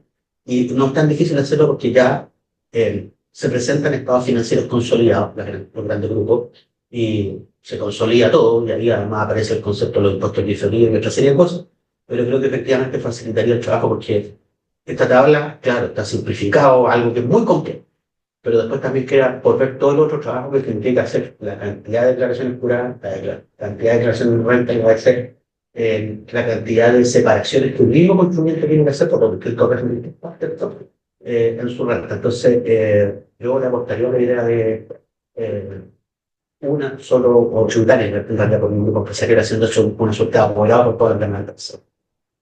Gracias.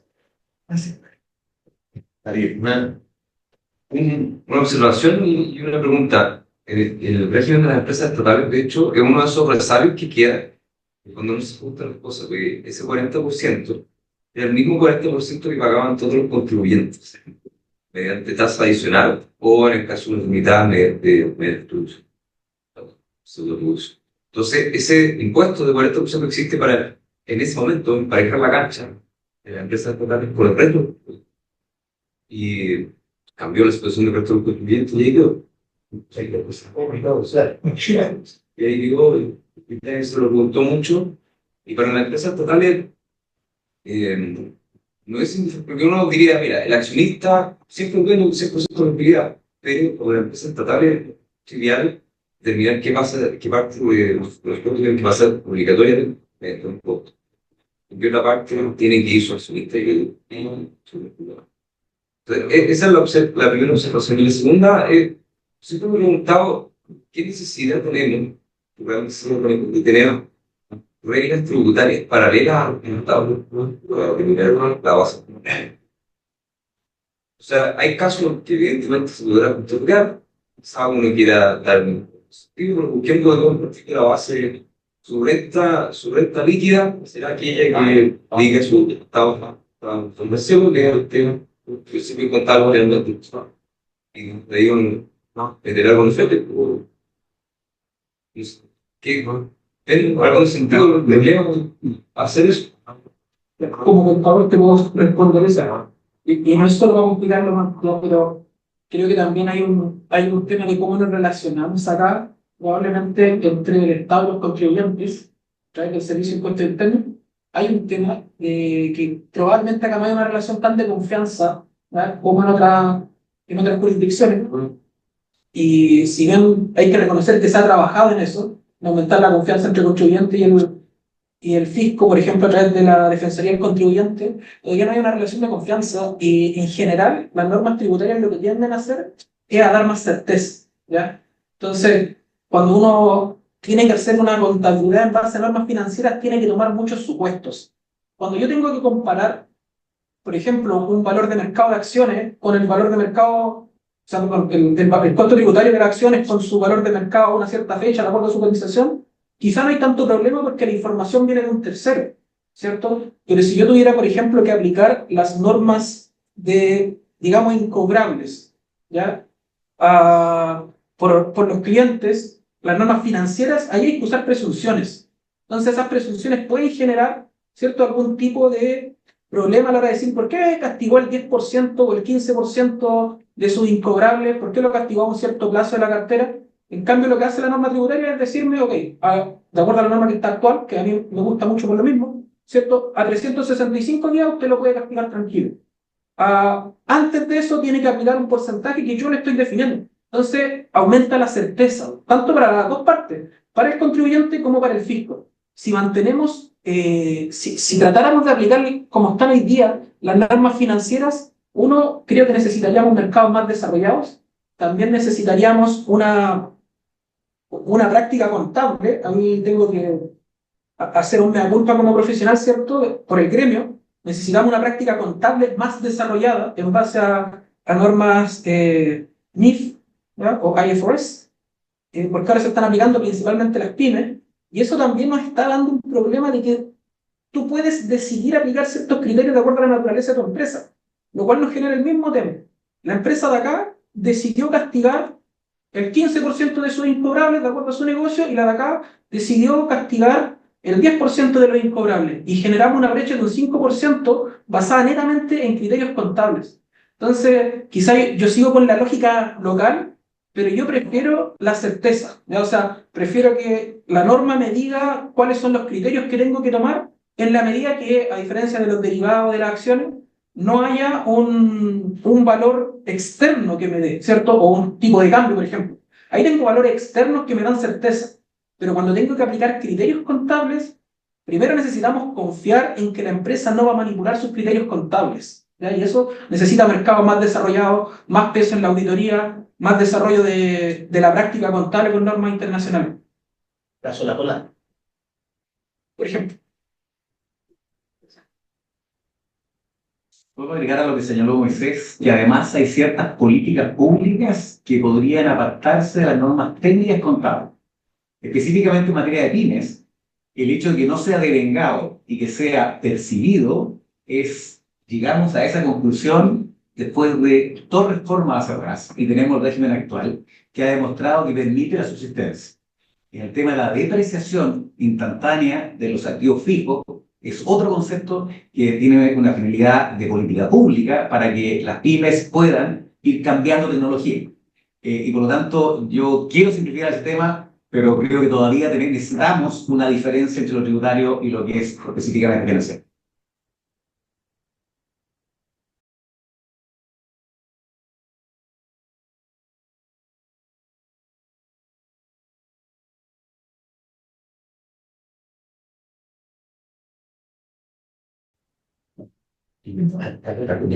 A ver, vamos a tratar de tener nuestro último módulo en 15 minutos.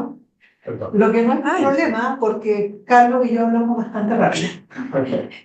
Oye, lo primero es agradecerle a la Universidad de Santiago por recibirnos. Y lo segundo, este tema ha sido un tema que costó durante muchos años que los ministros de Hacienda lo tomaran en serio.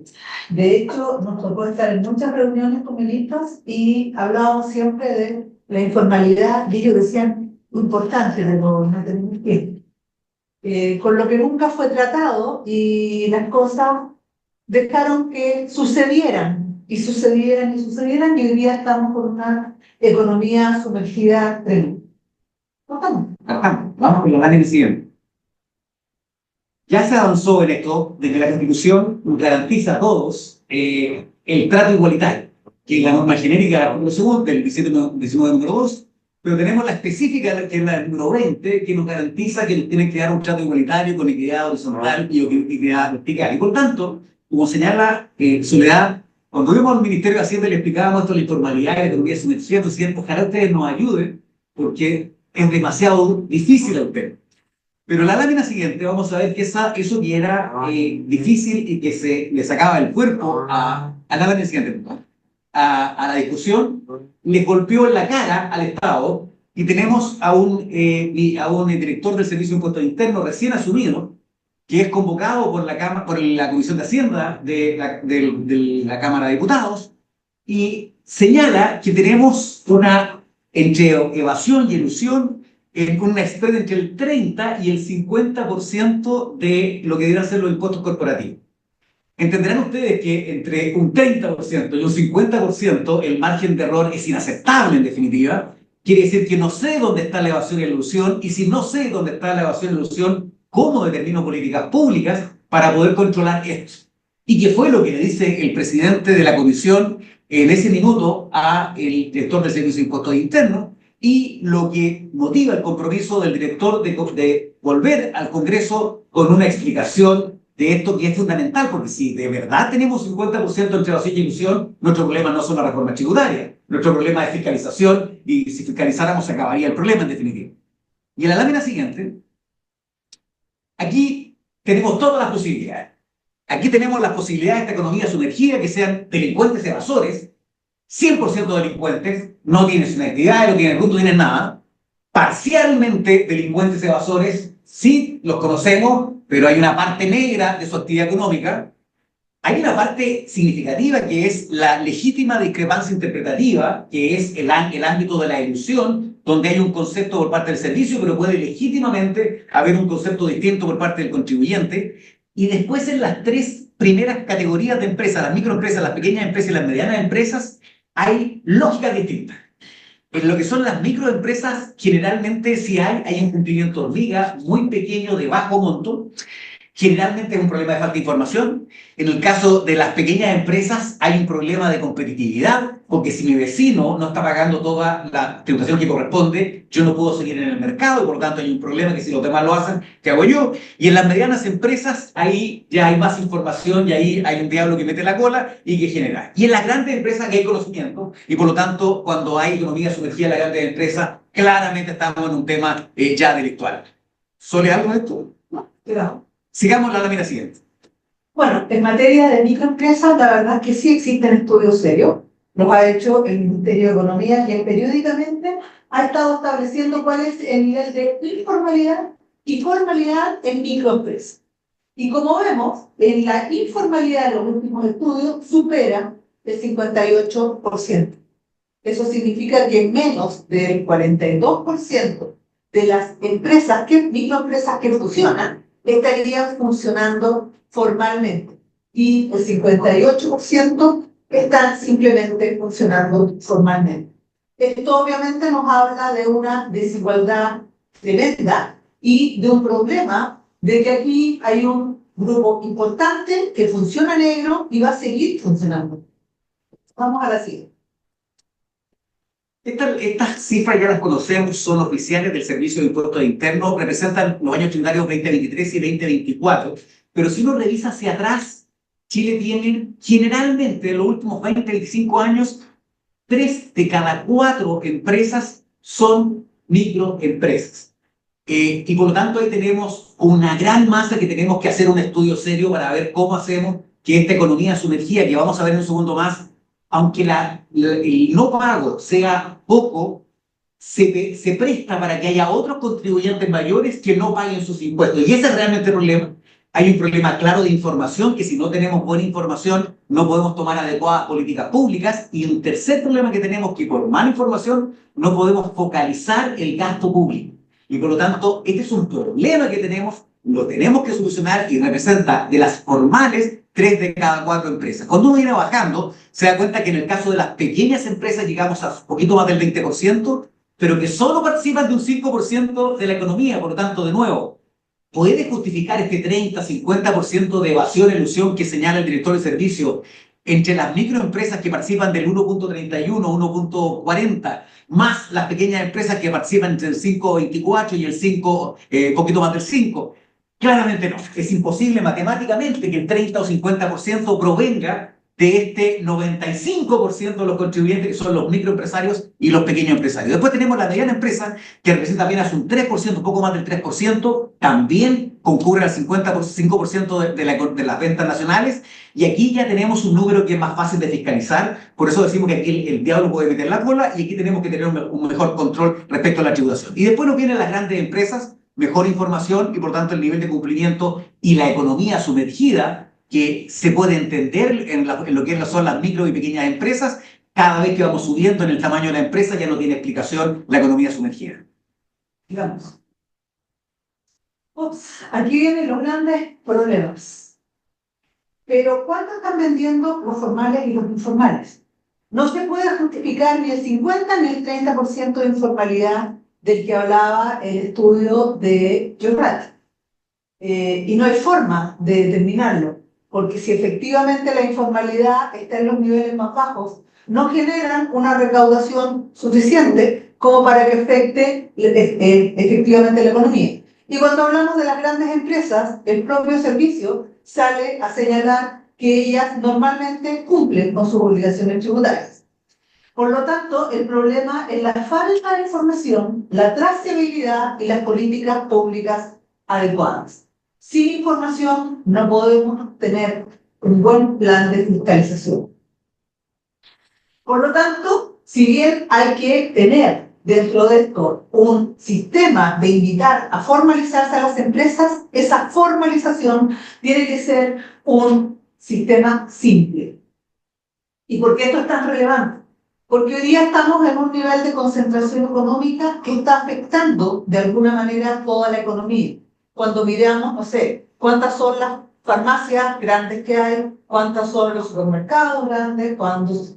No importa la actividad económica, nos damos cuenta que hay entre 3 y 5 competidores por actividad económica, y el resto es molido.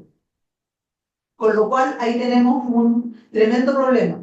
¿Cuál es el problema que tenemos en la recaudación de los impuestos personales? La baja capacitación.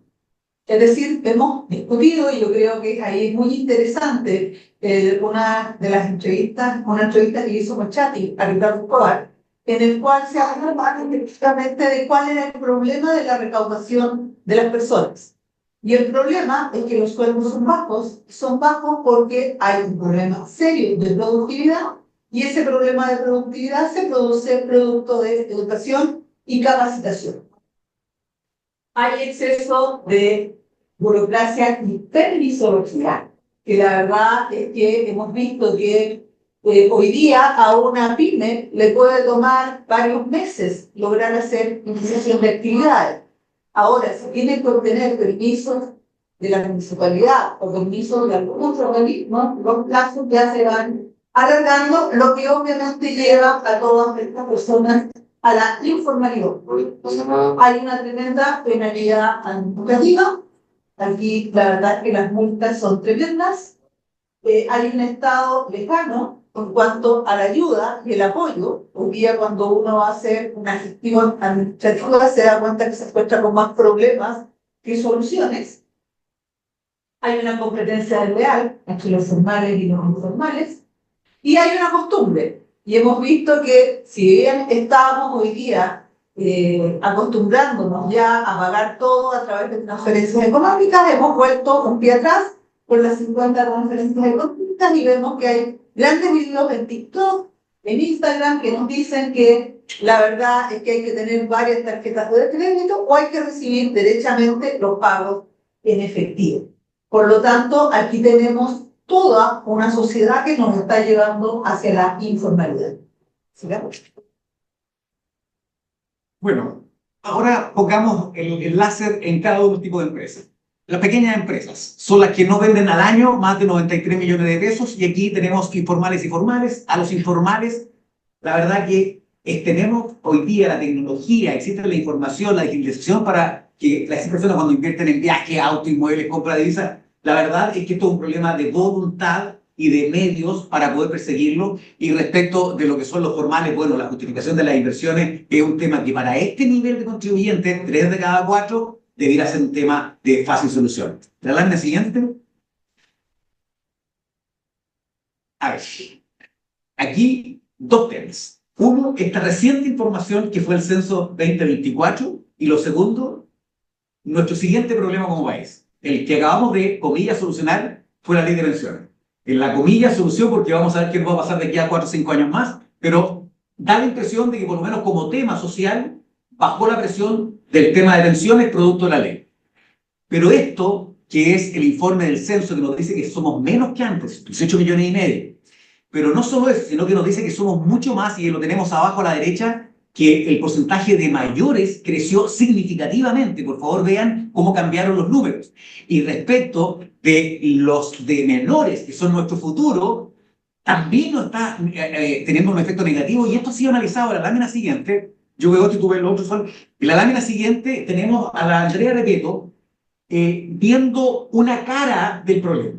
Y una cara del problema es que esto, de tener una población con muchos años, nos va a significar grandes compromisos económicos como país para poder financiar todo lo que significa salud, pensiones y todos los servicios que da el Estado. Pero hay otra parte, que es la parte de los ingresos.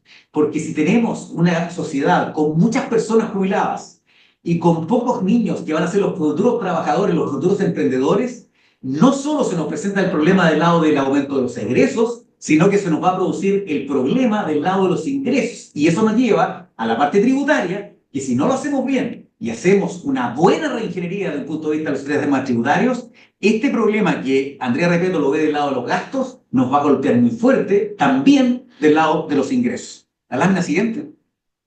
¿Ves tú la instrucción? No, pero... Ya. Y esto es nuestro siguiente problema. Solucionamos el tema de las pensiones, entre comillas, porque ya le bajamos la presión, pero este es nuestro próximo problema. Se dice que habían, el Estado nos dice que hay 600.000 soluciones habitacionales de déficit en este minuto. La verdad que la Cámara Chilena de Construcción y todos estos datos de la Cámara Chilena de Construcción nos habla de 927.000, pero si suman nuevas familias que demandarán vivienda, al final llegan a 2 millones. Quedémonos solo con la primera cifra, 927.000. La capacidad de producción de casas por año en Chile no permite solucionar esto. Si tenemos un problema práctico y tenemos un problema de financiamiento. Y en la lámina siguiente, esto es lo más complejo que va asociado con lo que nos explicó recién Soledad respecto de la capacitación de los chilenos para generar mejores ingresos y por lo tanto pagar más impuestos. En la línea punteada que ustedes tienen abajo, tienen los ingresos reales de las personas. Y en las tres líneas que son ascendentes, ustedes tienen las proyecciones de la Cámara Chilena de Construcción, de CLAPE y del Banco Central de Chile. Hay pequeñas diferencias en las tres líneas tendenciales, pero la tendencia es clarísima. Se va alejando lo que son los ingresos de las personas de lo que cuestan las soluciones habitacionales. Y por lo tanto, si los privados no lo van a poder hacer, no va a quedar otra solución que hacerlo con dineros públicos o parcialmente con dineros públicos. Y por lo tanto, un mal régimen tributario que, como nos explicó Juan Pizarro al principio de este foro, ha hecho que sea prácticamente permanente y estable el nivel de recaudación pese a las 16 reformas tributarias, que es nuestro próximo problema social como Chile, como país, va a tener una difícil solución. Lámina siguiente. Esto es solamente respecto de, nuevamente respecto a las predicciones, qué pasa en el resto del mundo, en los déficits y qué pasa en Chile. Y ustedes verán que estamos pero absolutamente despegados en Chile del resto del mundo en lo que significa las soluciones habitacionales. Lámina siguiente. Simplemente para aterrizar, volvamos a la anterior, simplemente para aterrizar cuál es el problema de vivienda. No es solamente la falta de vivienda, sino que al final del día las parejas se están casando más tarde. No solo porque quieren vivir la vida loca, sino porque de alguna manera quieren tener la casa propia, que es distinto. Y segundo, viviendo con los padres o viviendo de allegados, no tienden a tener muchos hijos. Por el contrario, postergan la paternidad y la maternidad de manera bastante extenso en el tiempo. Y eso obviamente nos está llevando también a que baje de alguna manera la población joven y se incremente la población mayor. Y la lámina siguiente, que es la penúltima, ya concluimos, esta es la informalidad, pero desde un punto de vista laboral, sobre el 26%. Si pudiéramos sacar la parte de abajo, porque es el último dato relevante, ¿podemos sacar la parte o subirlo? Esta. Recién hace 3 días se salió el último dato, porque este hasta el anterior. Y ya tenemos el último, en definitiva, que en vez de 2.600.000 son 2.400.000 el nivel de informales laborales. Lo importante de esta gráfica y por qué la mantuvimos con Soledad es porque nos permite analizar dónde está la informalidad o la economía sumergida laboral. Y si ustedes ven arriba, en aquellas empresas que tienen menos de 5 personas, que es esta primera columna, es increíblemente ahí se radica la informalidad laboral. Por lo tanto, si no tenemos buenos regímenes tributarios para las pymes, no solamente tenemos un problema de impuestos corporativos, sino que además tenemos una tendencia que la informalidad laboral la estamos concentrando fuertemente en lo que son las empresas con menor cantidad de trabajadores. Hoy día tenemos 2.400.000, seguimos sobre el 26% de la informalidad laboral, pero esto es un problema. Y vamos a la última y final, habiéndonos pasado 2 minutos. La última lámina. ¿No hay más láminas? Sí, hay una más. Hay una más. Pero no pasa. Bueno, si no está aquí, se las vamos a comentar nosotros, que la última lámina es que salía una persona muy gordito, pero muy gordito. No está aquí, no importa. Esa misma, esa es la última. Y este es el problema que tenemos. Tenemos un Estado que se nos puso, dice, bueno, se nos puso obeso, lento e ineficaz. Por lo tanto, un problema tributario es que entendamos que a este Estado lo tenemos que poner a dieta, mandarlo a que haga ejercicio y tenemos que hacer que sea mucho más liviano. Por el lado de los contribuyentes, ya no soportan más cargas. Los contribuyentes formales, aquí el problema está en la economía sumergida, cual es el título de este módulo.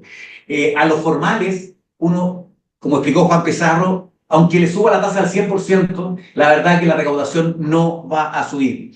Y finalmente, como conclusión, hace una semana estaba una reunión del BID aquí y dijeron que un 3% de la economía la estamos perdiendo solo por la delincuencia.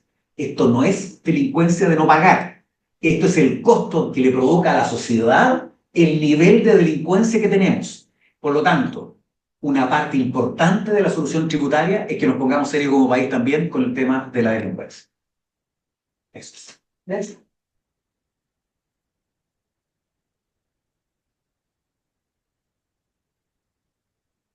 Y si no hay preguntas, solo las palabras finales de Germán, que tuvo la gentileza de recibirnos en esta casa de estudio. Sí.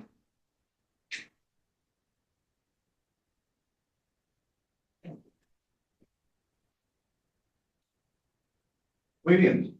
Hemos cumplido nuevamente con el deber de este sitio de analizar y comentar, estudiar primero la coyuntura tributaria de nuestro país. Así que, por la atención prestada, muchas gracias. La Universidad de Santiago nos recibe cada vez que ustedes decían, señor presidente, usted dispone de quién son los cargos. Muchas gracias, nos veremos en una próxima oportunidad.